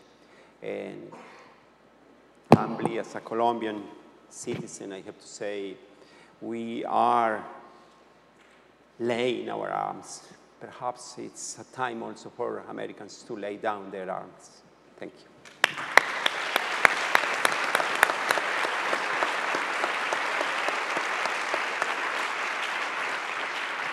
I have one final question, and that's to bring us back to where we started, and that is the reason we're all here to talk about the Nobel Peace Prize. Did the awarding of the Peace Prize to Santos, did that help change or move the needle at all with the doubters of the peace process in Colombia? It is a prestigious prize. It makes international news every year on the BBC as soon as they start awarding these. It's really important. So what did that mean to the people of Colombia who may not have been so invested or even convinced that this was the right thing to do? It is the total support to what I'm just trying to say. I mean, the Nobel Prize meant for us that the whole world is supporting the peace process instead of the war process. But were Colombians convinced? I think 50-50, yes. 51. But it was an important international signal, that kind of leadership, because he did take risks with the Farc negotiations, that it's valued, that it's recognized, and hopefully it's an inspiration for other leaders who have that choice to make. I think it was important. I think it was deserved. President Santos undoubtedly deserved the prize. But I think the leaders of the FARC also deserve the prize. So it was an incomplete prize. There is no peace agreement made on one person or one side. Any peace agreement has two sides. And at least it wouldn't be probably more, irritating for the 50% of the country, but it could have been more hopeful and strength for the other 51% of the country who supports this. So it was incomplete, but it was well-deserved, and I appreciate and always grateful for the level of support and recognition that our peace process has in the world. Claudia Lopes, Leonel Narvaez, and Nancy Lindbergh, thank you very much for this stimulating conversation. Really appreciate it. Thank you. Thank you. See you always.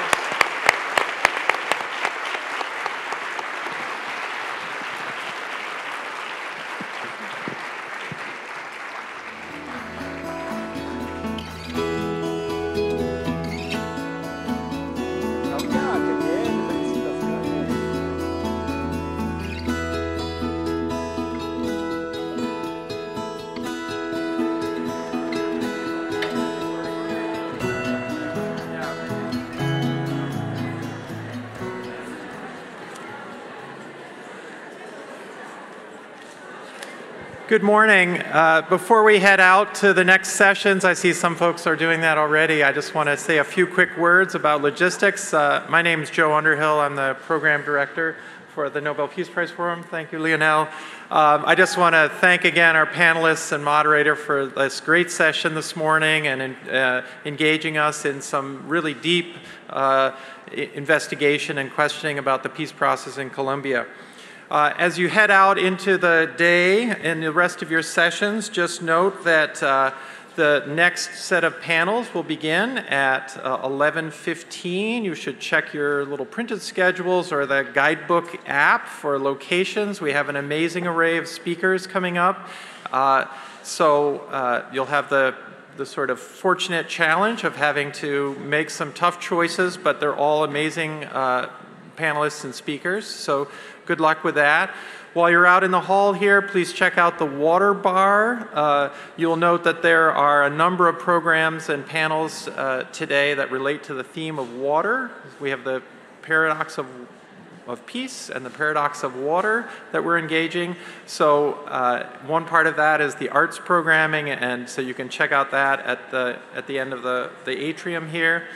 We will meet back here at 3:30 for the closing plenary with Maya Sotero-Ng, R. Manta, Jutescat Martinez, Isa Rosk-Marzon. So please come back at 3:30. Following that, there'll be the peace meal in the quad across the way if you have tickets for that. If you don't, there's other restaurants and dining options in the neighborhood here. Check the information in your guidebook app as well. So enjoy the rest of the day, and we'll see you back here at 3:30. Thanks very much.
Huge thank you to Augsburg University for hosting the event today.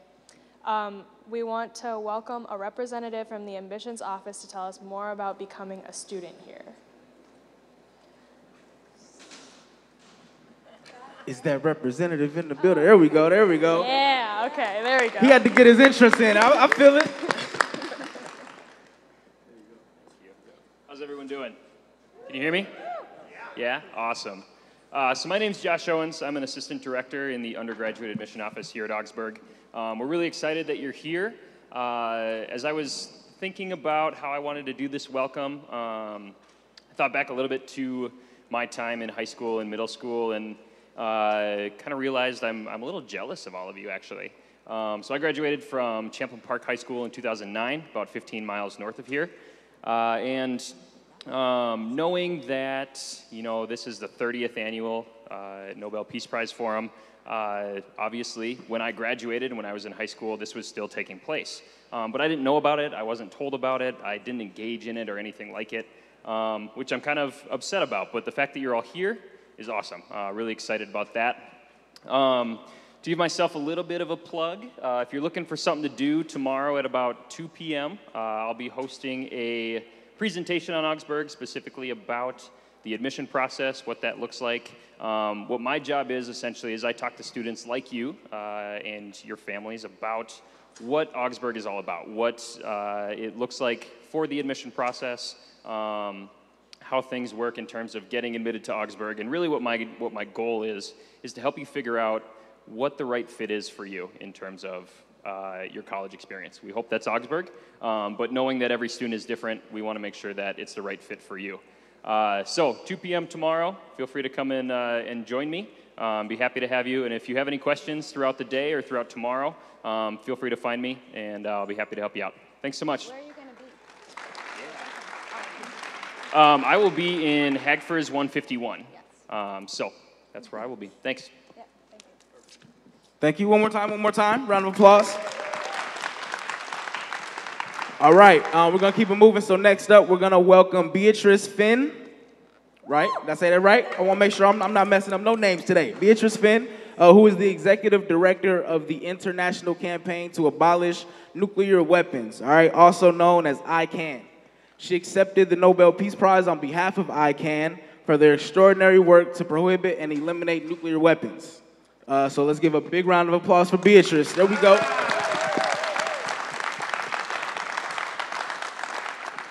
Hi, everyone. It is really, really exciting to be here.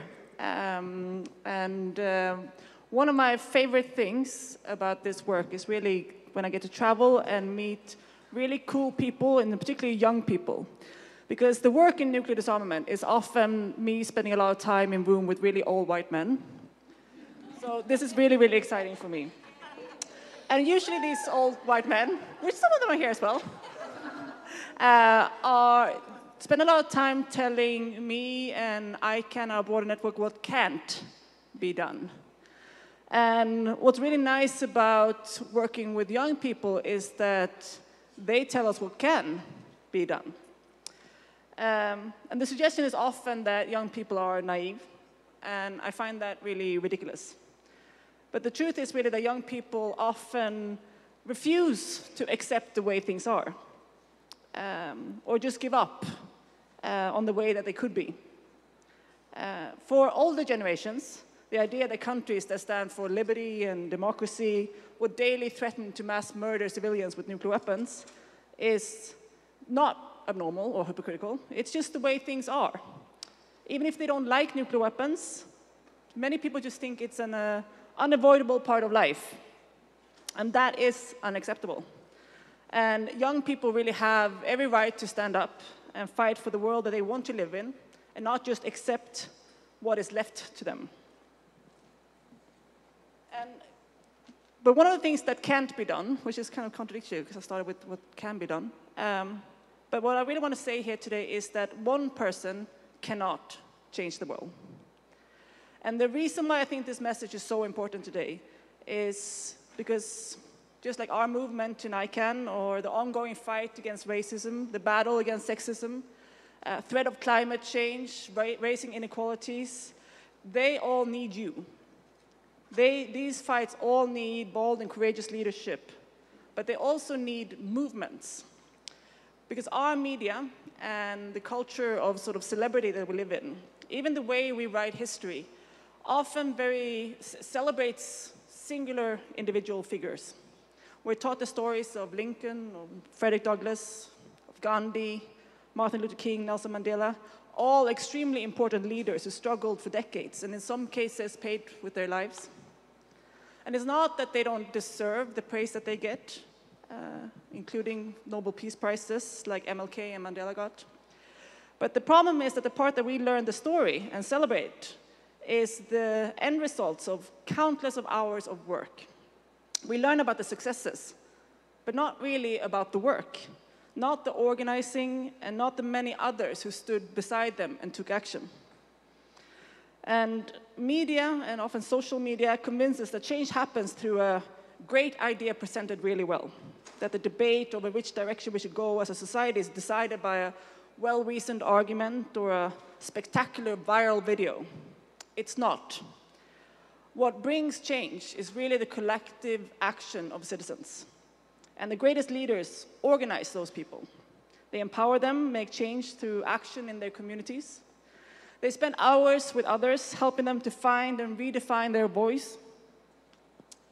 And great leadership is a service supporting and organizing others so they can take action, amplifying their message and opening doors to them. And one person cannot change the world, but one committed community can. So I just want to encourage all the young people here to find your community, find your people, your tribe, then ask them, what do you need? Then bring more people in and build together. Just minutes before I walked into the Oslo City Hall to receive the Nobel Peace Prize, together with my friend and colleague Setsuko Thurlov, who survived the bombings of Hiroshima as a teenager, I received a phone call from a young woman. And she was the only teenager who ever received the Nobel Peace Prize, Malala. And she knows that one person alone cannot change the world. Everywhere she goes, even when accepting the Nobel Peace Prize herself, she brings other girls fighting for their education like her. And she tells journalists, don't talk to me, talk to them, hear their stories. She knows that to change the life of millions of girls around the world will take the actions of millions around the world, not just her. And on that phone call, she told me, very simply, because I was very, very nervous right then, just enjoy it, have fun. And that's also something that people don't tell you about this kind of work, and they rarely teach in history books. Because when change happens in communities, it is incredibly fun. The people that I've worked with for over a decade in this campaign that have made the Treaty on the Prohibition of Nuclear Weapons happen are some of my best friends now. There's nothing more rewarding or frankly more fun than standing side by side with incredible people and taking on the greatest threat in the world. And the actual success, winning the Nobel Peace Prize, is so much fun. I promise you. But it's really, like this old saying that it's not the end goal, it's the way there. But every step of this journey has been so incredibly rewarding and enjoyable. And all of these issues that I mentioned today, all of them are completely solvable. Even nuclear weapons. Why? Because all of these problems were created by people, mostly men. And that means really that we can choose a different path, but we will not do so if we only believe and celebrate in the power of one person, but really the strength of many. So thank you very much. Keep it going, keep it going, keep it going. All right, thank you, Beatrice. You are an inspiration to everyone. Are we doing the questions? We're doing the questions? Yeah, I think We got time for questions? I think so. All right, I think we're gonna take some questions. Does anybody have any questions for Beatrice? I just want to reiterate the title, because I don't know if you guys really understand. She's the executive director of the international, that's the world, campaign to abolish nuclear weapons, all right? Somebody has to have a question. There's a wealth of knowledge right here in this room right now. Right here.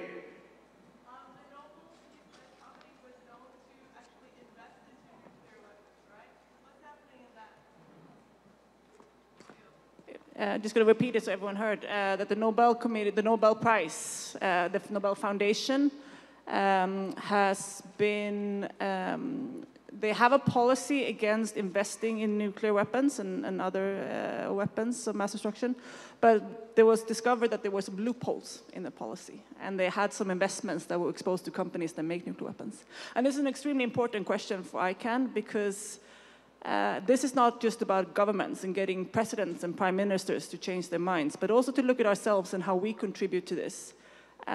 Some of the biggest banks in the world make available to the producing companies of nuclear weapons enormous amount of money, which allows them to profit from threatening to mass murder civilians.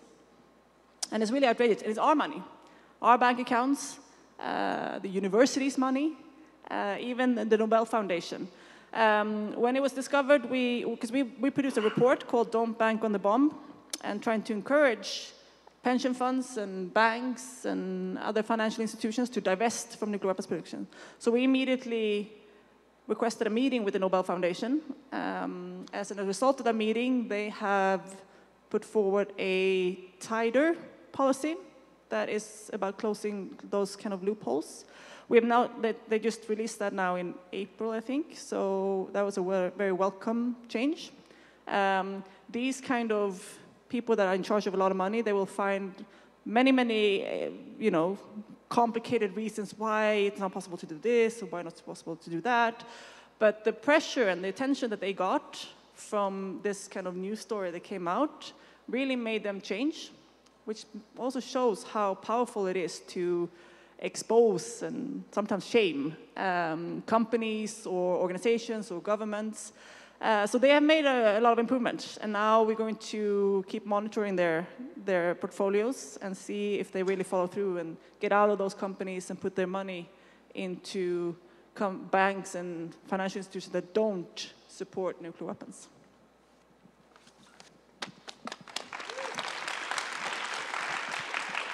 One more, say one more, right here.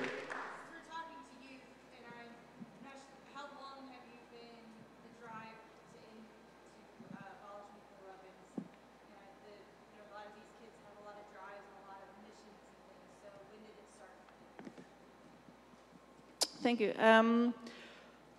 I got involved in nuclear weapons completely by accident.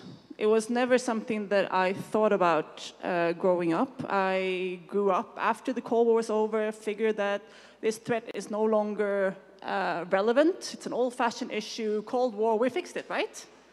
But I was always very interested in justice, international relations, law, human rights, the environment. So, and that's something that I just always felt was very important to me, and particularly justice. This idea that we need rules and laws that makes us all equal. So when I was at university, I got an internship with an organization that worked on different peace issues and human rights issues. And I got to go to their office in Geneva for an internship. And they put me in this, like, you can do the nuclear weapon stuff. And I was like, huh? Nuclear weapons, do they still exist? Like, oh, I wanted to do human rights. I was a little bit disappointed. And at first, it felt like a really outdated issue. But I came to see it really for what it was. It is exactly like all the other issues. It's an issue of power and an issue of privilege. Some countries have decided that different rules apply to them. This country is responsible to have nuclear weapons, whereas other countries, preferably countries of color, Africa, Latin America, Asia, they're not responsible. Their nuclear weapons will be a threat. We are the important ones, these 9 countries that have them, the other ones, be quiet, we'll call a shot. Just let us handle this. And in a way, very much like other inequality issues, very similar dynamics. Where did we test nuclear weapons? We did not test them close to Washington or close to London. We tested them on indigenous people's land. We tested them on the Pacific Islands. You know, Russia tested them in Kazakhstan. China tested them on the areas where the Muslim population in China live. France tested them in the Pacific as well, Algeria. People that mattered less to them, to those in power. It has colonial, racist sort of connections, this issue. People that weren't allowed to speak out, people that didn't have a voice in politics, perhaps. So for me, it just became just an issue like many about equality, about justice. The South African government had a very nice expression. They call it nuclear apartheid, where we have two different rules in the world. One for these powerful states, the richest, most military strong, and one for the rest of them. And what we've done with this treaty, the Treaty on the Prohibition of Nuclear Weapons, is really to make a law that's equal for everyone and hold everyone to the same standard. Every country needs to be measured towards this law, not depending on how much money you have or what skin color you have. So I think that was really what fascinated me. And I think that when I was a student, I would never, ever imagine that we would win the Nobel Peace Prize, that I would get to accept it. A year ago, I would never thought that. So I think it's one of the things that has really, I'm so glad that I got involved in these issues. And while it's you feel extremely powerless many times, I also have never felt more in power than working for civil society with an organized way. We managed to, just a couple of normal people, just regular, no sort of much money, no celebrities involved in the campaign, no sort of big powers. We managed to take on the most powerful in the world and win. And that's just really, really cool.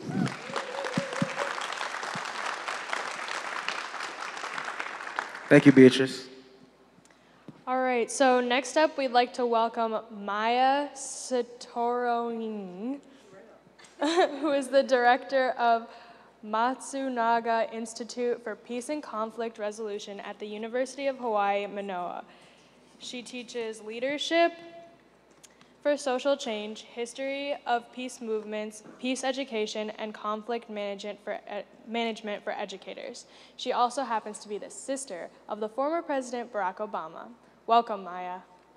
Hey. Thank you. I think it's on. Is it on? Right on. Thank you so much. So I am, to stimulate a little bit of discussion among you and your neighbors, I would love for you to bring in a little bit of a story about where you come from.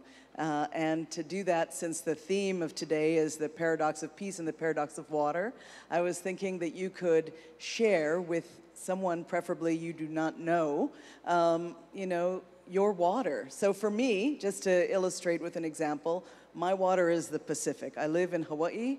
I'm raising my daughters there, but it also connects the land of my birth, which is Indonesia, Central Java specifically, with Hawaii, the place I've chosen to call home. So the Pacific is my water, and I think about it and its power over me in so many ways. My mother, when she was dying of cancer, she said, I thought that I would want to be buried under a tree where you could come and visit me and read your poetry, but instead, I think you'll have to scatter me in the water. She says, because how else am I going to get to all of the people and the places that I love so much? And so I really think of this water, the Pacific, as a unifying force. I scattered my grandmother's ashes there as well at a place called Lanai Point on the south shore of Oahu. And so that is my water. Please turn to someone and meet them by sharing with them your water. 2 minutes, go.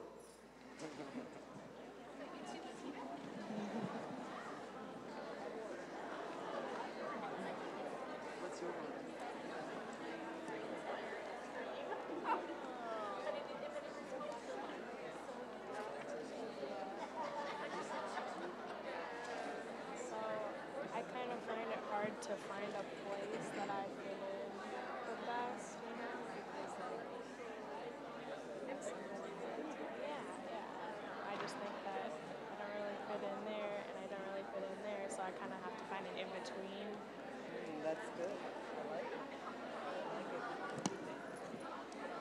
I want to emphasize that your water can be also abstract.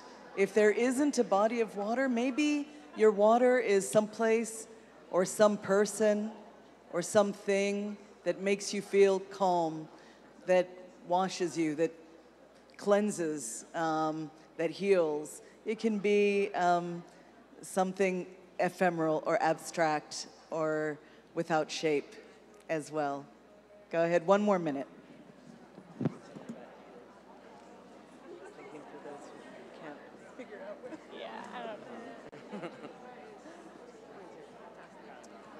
My water is a place called Shalom Hill. Turn the mic off.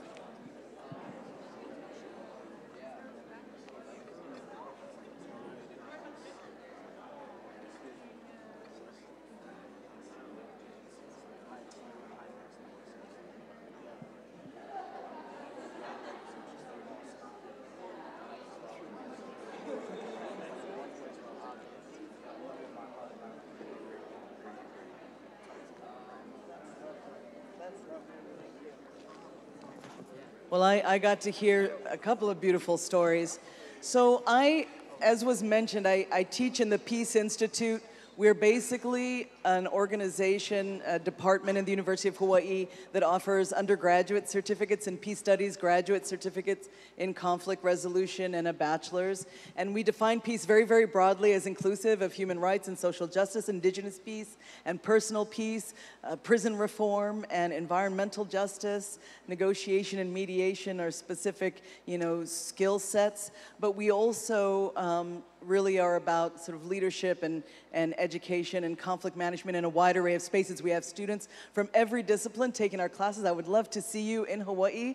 And regardless of where it is that you study, I really want you to think about yourselves as peace-building leaders. We definitely do not think of peace as something that is done by higher-ups, by people in government, certainly not exclusively. We really think about peace in terms of an algorithm of peace within, sort of personal peace, the ways that I find calm, the ways that I think critically in order to problem solve, the ways that I build a sense of curiosity about the world, about the others who are beside me and far away.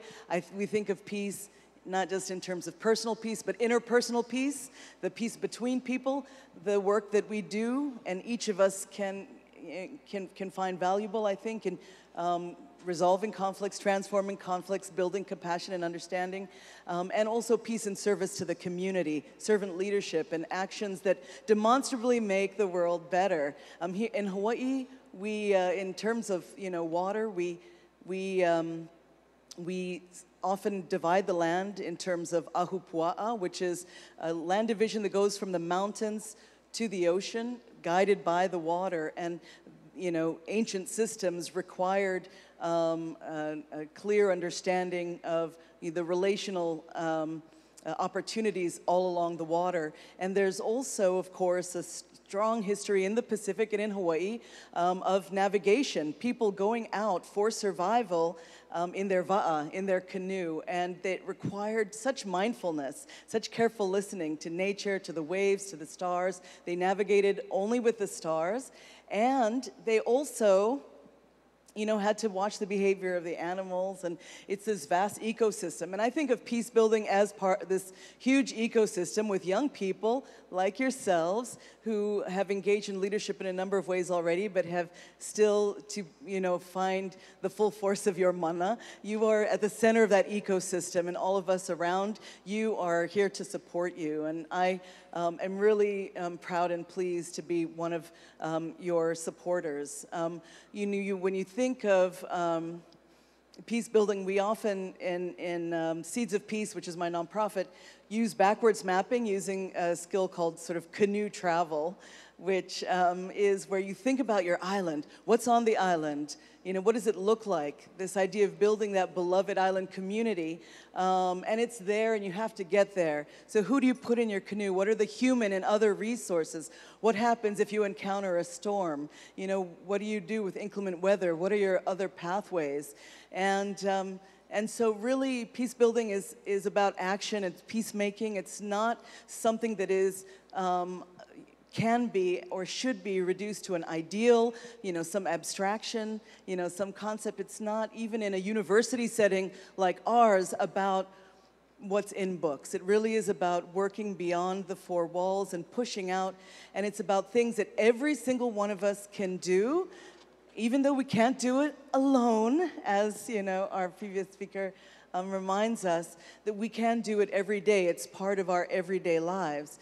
And I was talking to folks last night, and folks I admire, and we were talking about young people and what makes young people special. One of the things I was saying to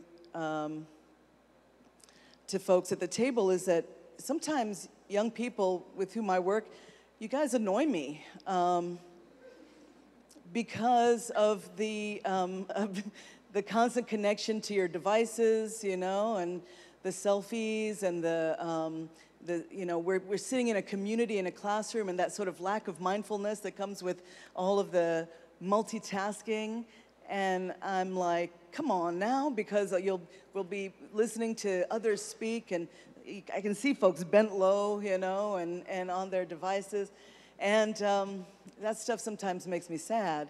But then I think about young people on the whole, and I think I am so fortunate. I feel drenched with gratitude to be able to access your ingenuity, your creativity, your energy, your inclusiveness. You always stand, in my view, on the right side of things when it comes to the environment, when it comes to social justice and human rights, when it comes to calling people in to participate. You're not gullible, you know when you're being duped, you're courageous in interesting ways. And so I guess I would invite you to begin thinking of yourselves as peace builders, and that requires that you think of your definition of peace. So if you can take 2 minutes and turn to a different person and tell them, what is your definition of peace and peace building? 1 minute.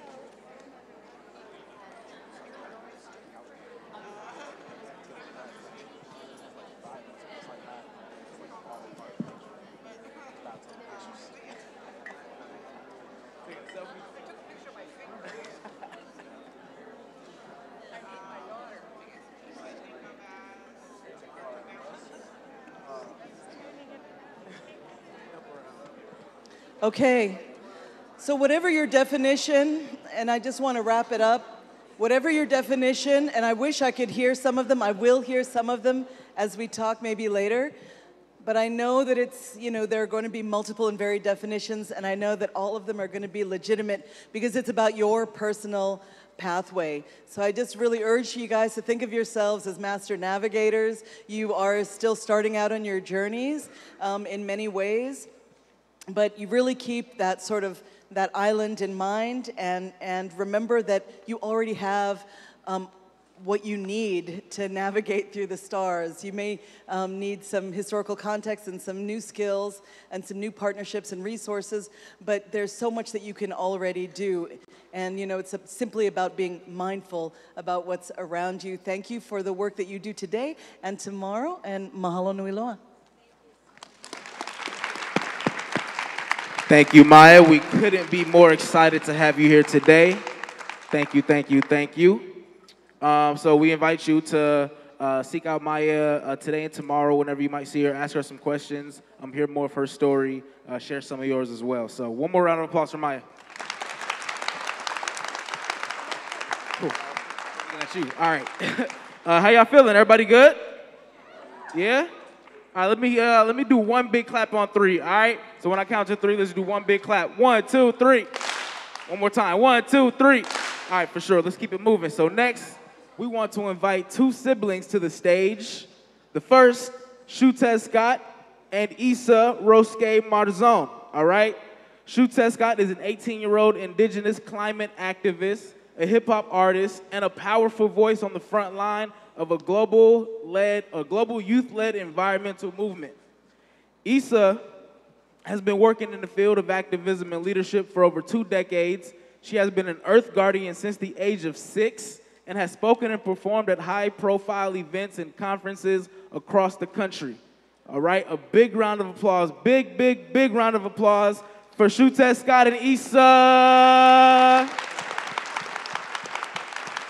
Keep it going, keep it going, keep it going.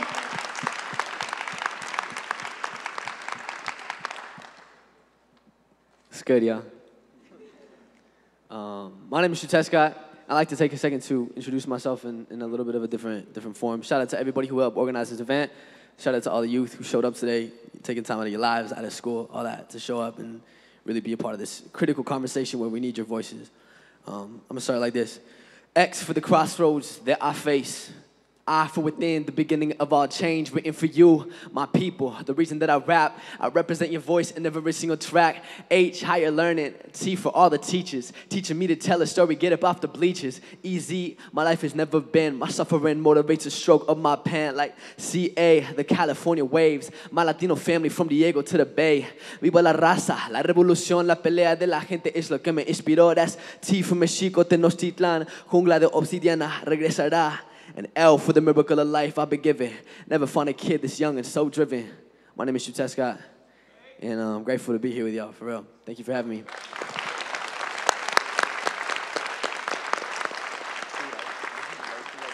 So my sister Issa is going to be coming up actually a little bit later in the program, where we're going to be performing some of our original hip hop, some of our music, telling a little bit more of our stories. And I guess I'm going to tell you a little bit about who I am and the work that I've done, and I guess why it should matter to all y'all. I was 8 years old when I got my first hip-hop record. And it was a Michael Franti CD. If you think of Michael Franti's music, you don't really think of hip-hop. But back in the day, he was making super conscious like hip-hop music. It was an album called Stay Human. And yeah, it was like my 8th birthday, and I got the CD, and I started listening to his music. And first of all, like, the connection that I had to hip-hop was incredibly significant. The connection that I felt towards music and the way that I saw it move people was really powerful, and I started to listen to more and more artists, and listen to Mos Def and Talib Kweli and KRS-One, and these different really influential hip-hop artists from the East and West Coast and from across the nation that were telling incredibly critical stories. I've been involved in environmental activism my entire life, but when I was young and I started getting really interested in music, I started seeking out different community members and really getting involved in the Denver hip-hop scene and looking for different OGs that had been doing hip-hop in Denver for a long time, and they started telling me stories and talking about the roots of hip-hop and where it comes from and why it matters in the world today. And my guy, Mike Word, started teaching me that like hip-hop came from the Bronx back in the late 70s. And it was in a place in a community where it was predominantly people of color that looked towards this form of art as a form of self-expression and to tell their stories in a world that didn't listen to what these people had to say. We saw one of the most impoverished and violent neighborhoods in the nation beginning to transform because of their connection to art, to music. And it began with graffiti writing. These kids that had nothing would put their name on a wall to feel ownership over something. It started with house parties where DJs started spinning records and bringing people together in a positive way where they weren't shooting and killing each other in the streets, but they would have dance battles, and that's where breakdancing began. MCs would come and they would grab the mic while these DJs were spinning records and spinning the cuts on these different old, funk and jazz records. And then you would have MCs come up and grab the mic and they would start spinning bars and talking about their story and their community. And it was a place where hip-hop and music became an act of resistance in communities and places where marginalized demographics of people, where black and brown communities have voices that weren't heard by the rest of the world. Like, we took to the mic and we took to the streets, we took to these parties, and then hip-hop began to become like the most popular music in the world. When we saw artists like NWA that were coming out and they were telling stories in a way that a lot of people didn't like, because these people had been oppressed for so long, and they weren't included in these different kind of conversations about peace, about equity and justice, about the solutions for their community, about renewable energy infrastructure, where communities of color have oftentimes been left out of this dialogue. And hip-hop became a way that we could connect and relate and be a part of something in which a lot of the world had left us out of. So for me, the significance of hip-hop has been looking at the historical aspect and then tracing my life and seeing where I've been and what I've done and seeing how hip-hop is woven its way through all of my work. When I was 6 years old, I got onto a stage for the first time to talk about the environment. And I was like this little tiny kid with long hair and a really long name that nobody could say. And I got up there and I was like, the adults are messing up the planet and y'all gotta teach your kids better. We gotta teach our kids to have a connection to the earth because then we won't destroy what we're connected to. And from there, you know, in 2008, I was campaigning for Obama. You know, I wanted politicians in office who were representing the voices of the people. In 2009, I began work within my community with the organization Earth Guardians that my mom founded, that my sister was a part of, that my whole family got behind.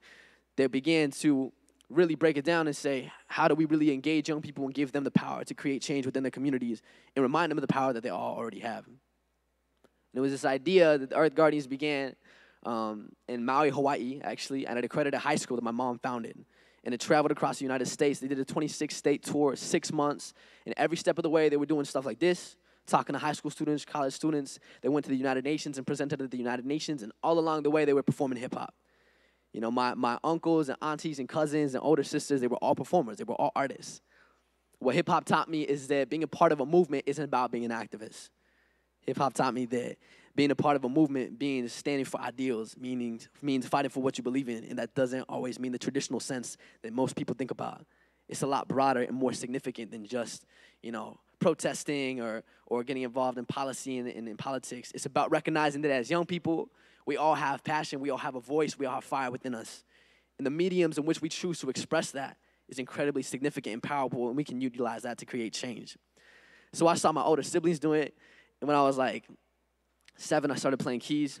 When I was like 11, I started writing rhymes. When I was 12, I started making beats. And this path evolved parallel, where I was very involved with my community talking about climate and environmental justice. We were going into the schools and educating different young people. We were doing work, policy work within our communities. We were banning the use of chemical pesticides. We were banning GMOs on public space. We were protesting the fracking and the natural gas extraction in our communities. And at the same time, me and my little brother, who's 15 now, he's like 3 years younger than me, we would go to all these events and protests, and we would rap. We would rap about fracking. We would rap about natural gas extraction. We would rap about, you know, these different things in our community that mattered to us because that was our outlet. That was our form of expression. When we went to high school, you know, we would give our presentation, we would have the slides and talk about environmental issues, and that'd be cool. But then we would, like, bust out a song or two, and then it would change the energy immediately. You know, like, I think when we think about what it means to tell these stories and to reapproach the issues of peace, justice, sustainability, and climate change, and when we ask ourselves, how do we get the younger generation involved, I think it has to be a flipping of the narrative of the way that we tell the story, the way we communicate, the way we engage the masses. And we see people that are left out of the conversation is because the story isn't being told right for those people. So I started playing on shows, on stages internationally, invited to speak at the United Nations in Brazil in 2012, invited to the COP21 climate summits in Paris. And what I saw is, like, in these movements in the streets too, when I was a little kid, I was really confused because I was the only person of color and I was the only young person at a lot of these events. It was a lot of old white people, and I was missing something. I was like, this is about more than just the older generation. And young people need to play a part in having their voices heard and being a part of the decision-making process when it comes to fighting for what we believe in.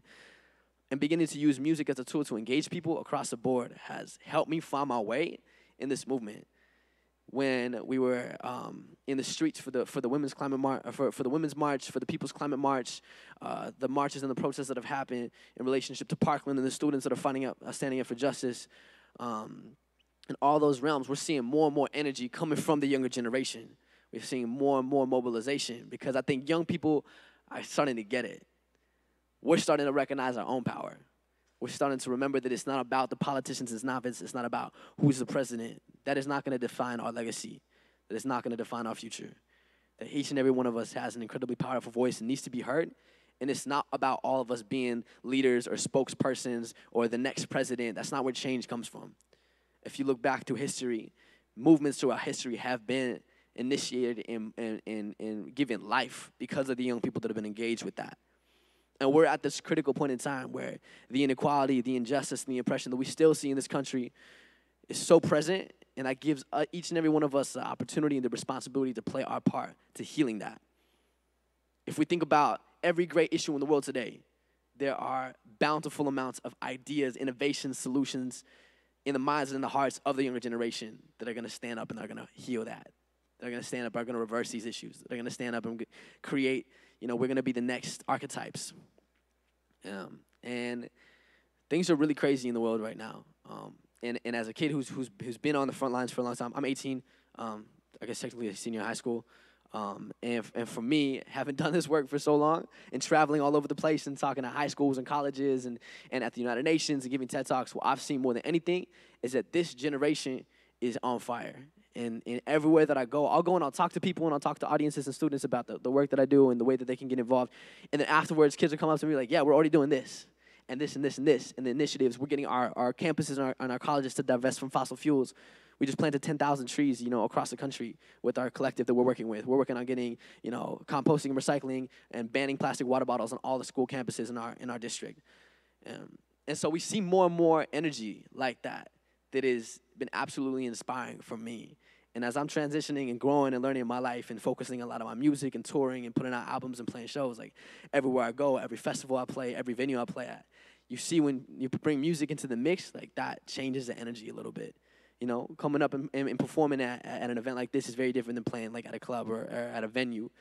And if you can bring your message into what you love, that's the most significant way that you can contribute. It's not about all of us conforming and fitting into a box and saying, this is what it means to create change.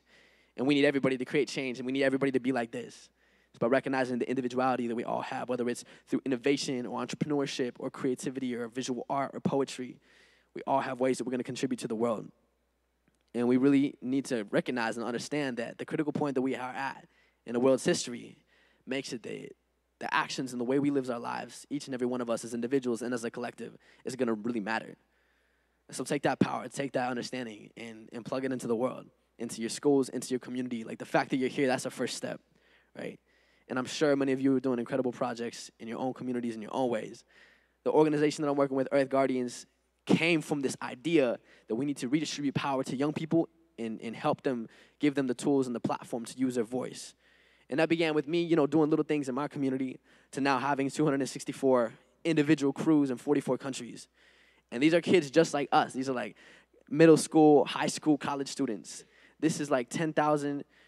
These are like tens of thousands of kids in Eastern Africa and Togo and Ghana and all these different countries that are planting trees, that are working on environmental education and stewardship.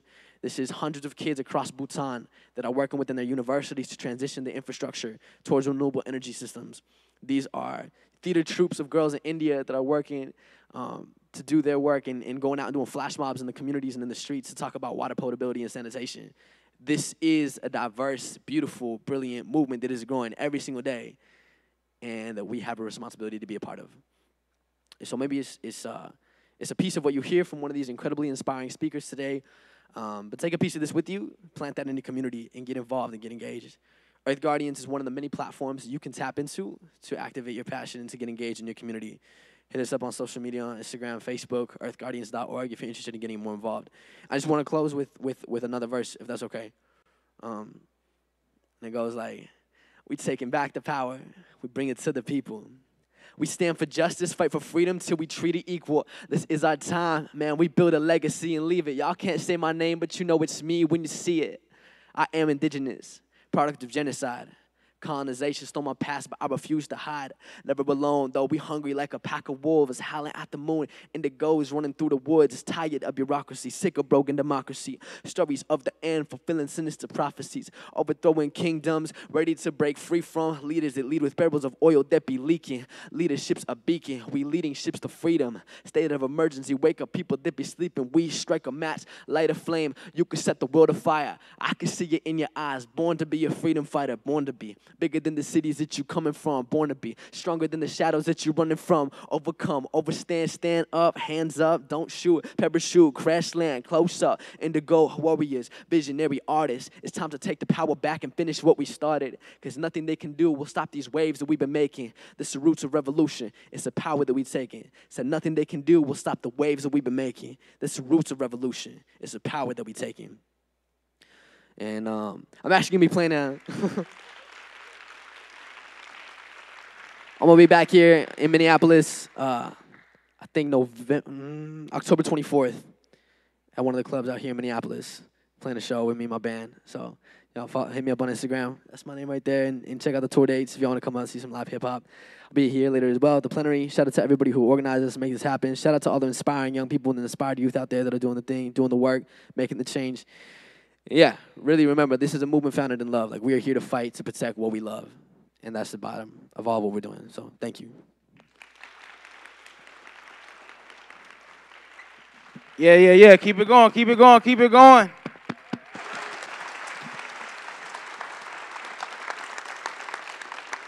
Thank you. Appreciate you coming up here, sharing your story, your talent, your passion, and sharing space with us. So we really appreciate that. One more time, one more round of applause for Tess Scott.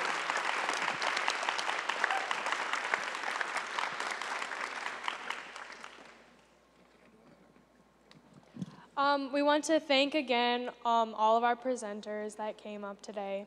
We hope you guys enjoyed the opening session of the Peace Prize Forum. We are now going to move into the activity portion of the event. This is where our group will split up. Attendees from the Developing Youth Leaders Training are going to head to lunch. If you purchase lunch tickets, it's listed on your badge. Please enjoy exploring the art in the park exhibits, and remember to join your group in Hafger Center at 1:30. Watch for NYLC staff or the UPS volunteers if you have any questions. You can go. Perfect. All right, one more round of applause for all of our speakers here today. Keep it going for yourselves for being here. All right, how y'all feeling? We all good? Everybody good? All right, let's do one more big clap on 3 before we transition. All right, 1, 2, 3. All right, be safe.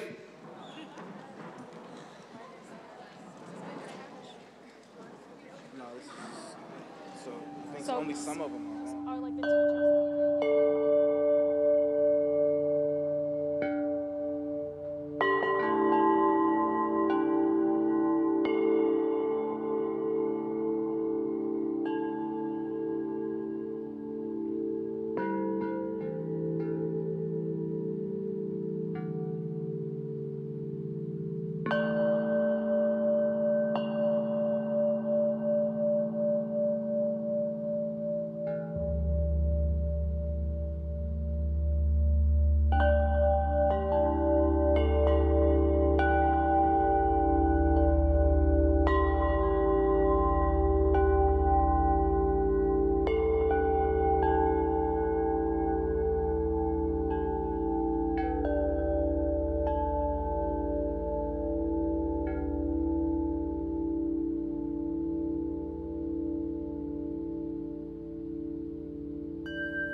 Yeah, we can do it now. All right. We back. So everyone everyone still in this room is here by invitation from You Thrive, correct? Yeah, thumbs up, nods, cool, cool, cool. All right, in a few minutes we're gonna be participating in a service project all together. Before we begin though, we want to take some time to remember a strong supporter of You Thrive and our young leaders, Ron Parrish. Ron Parrish was a friend to You Thrive from the very start. Together with his wife Pat, Ron provided essential funding that helped start and then sustain You Thrive over the past 18 years. But Ron and Pat were so much more than just generous donors. They were friends and volunteers who were always there, ready to help. No task was too small. Whether it was helping set up the visit for the Nobel Peace Prize laureate, or hosting a group at their home, or sharpening 500 pencils, Ron and Pat were there, together, ready to help. As we take this moment to give tribute to Ron Parrish for his great friendship and support for You Thrive and the young leaders who participate in our programs every year. There's one more quality of this great man we should all know. We can't thank the parishes enough for their incredible support of young leaders. Ron is truly missed. Let's give a round of applause, please.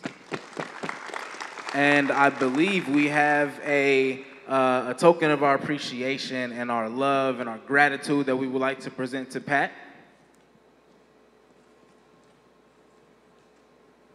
Thank you, Pat. On behalf of You Thrive, all of our young people, both here now, gonna be here tomorrow, from all of the years of You Thrive, we would like to present this to you to show our love and our gratitude. Thank you.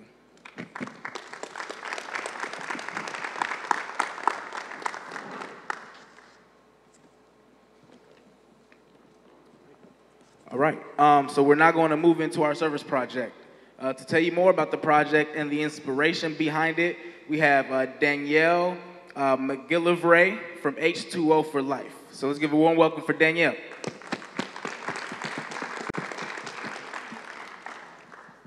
Thank you. How's it going? Good. That was really quiet and sad. How's it going? Are you guys asleep? Just hungry? Yeah, that's what it is. Awesome. So do I just hit the green one? Awesome. I work for H2O for Life. I'm the school outreach coordinator. So I spend my days hanging out with cool kids like you. And we are going to get up and do a service project today. I'm also going to tell you how you can carry this out into your schools to also do a service project in your own community. So what H2O for Life does is our mission is to inspire you, to give you the voice and the platform to make a difference in your local community, but also your global community. And we do that by partnering with your teachers, partnering with your clubs, providing educational resources, but also giving you guys the platform and the space to partner with schools globally. So what our organization does is you guys get to adopt a school around the world, and you get to help sponsor a water project for that school. We give you the voice and the space to do that. So kind of, you can take it from our name, H2O for Life. We do focus on the global issue of the global water crisis. We talk a lot about what in the world is the global water crisis. Why should we care when we can walk out the door and get a sip of water? We can buy a bottle of water down in the vending machine. Why should we care about the global water crisis? So we talk about it's a lack of access to water. There's already 844 million people around the world that don't have access to safe water. It's an issue. It's an issue globally, but it's also an issue locally. We look at our environment, so we've talked a lot about that. I'm assuming you guys have with the topic of the event, about what are we doing locally to conserve our own water resources? How are we inspiring our communities and showing them that there is a water crisis locally?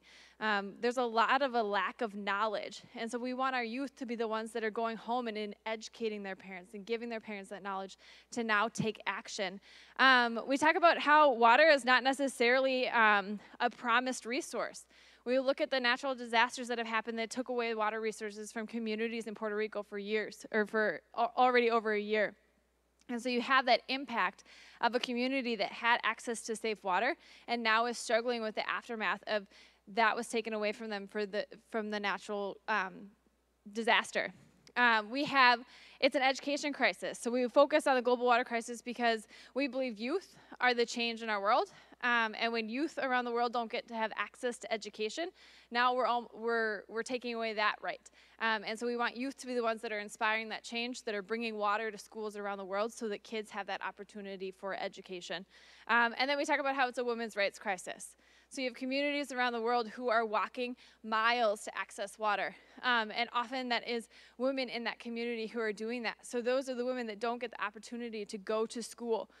When you don't have the opportunity to go to school and your time is spent accessing water, you now don't have the opportunity to dream about those things that you want to dream about.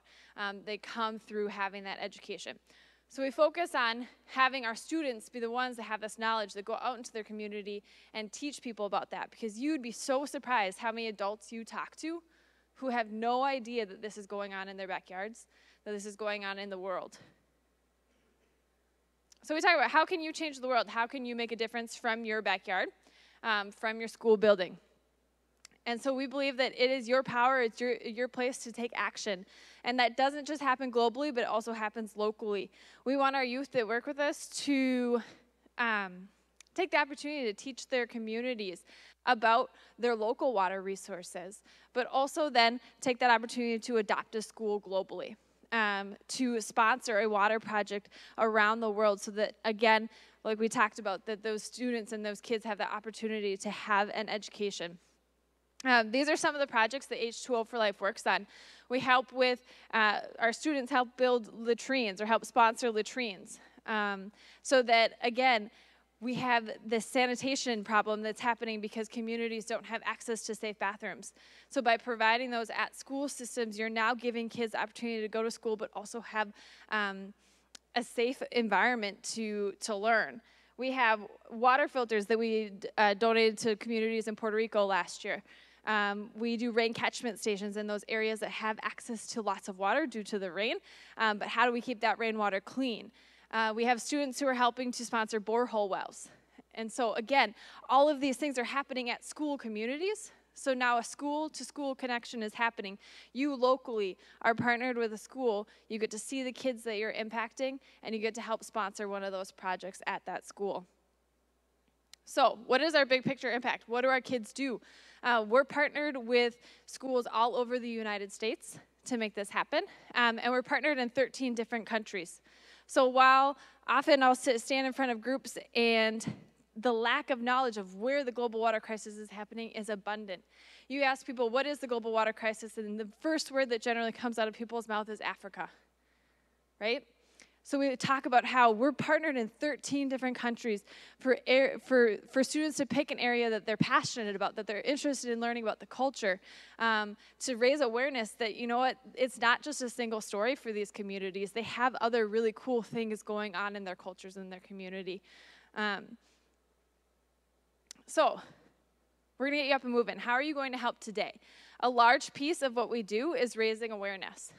We want our kids to be the voice, to share with their communities what's going on. And so we have an event called a Walk for Water. Has anyone ever been a part of one or done a Walk for Water? A couple of you? Awesome. So Walk for Water, what you're going to do is we have gallons of water out in the park in the corner over there, Murphy Square Park. So we're kind of kitty corner from where we have the gallons of water. And you're going to walk for 20 minutes carrying these gallons of water around that park. And this is going to be for a couple different reasons. You get to have this immersive experience. A lot of people go, a gallon of water, that's easy as pie. Then I want you to picture carrying this for up to 4 miles maybe, to and from your dirty water source. And then times that weight by 4. And think about maybe how that would feel every single day and the time that that would take and the effort that that would take. So we're going to do that. So it's kind of for us to have this immersive experience to kind of learn what people do around the world to access safe water. But also, you might have someone who's walking around and looking at you going, why the heck is that group carrying gallons of water in a circle? This seems weird. And they're going to come up to you and they're going to say, hey, why are you carrying that gallon of water? It's your place to have that conversation, to share with them, to raise awareness about this global issue and inform them what can they be doing locally and globally. We encourage you after today, after you have this experience, what is the challenge after today? To bring this back to your school. So what we have is people, young students who bring this, and maybe it's done at a classroom, maybe it's done at a club. You plan these Walk for Waters, and you have people pledge. How far are you going to be able to walk with that gallon of water?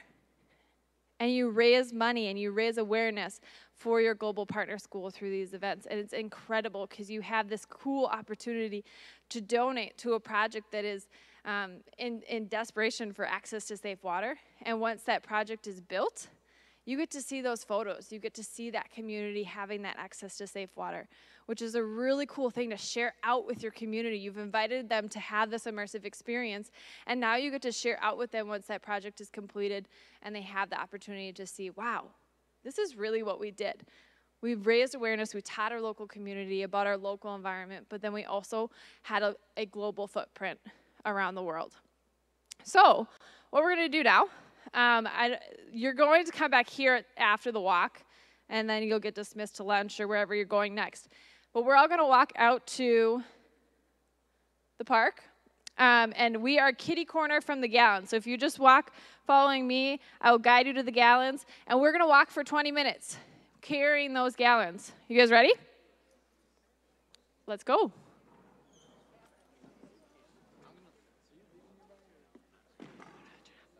Perfect.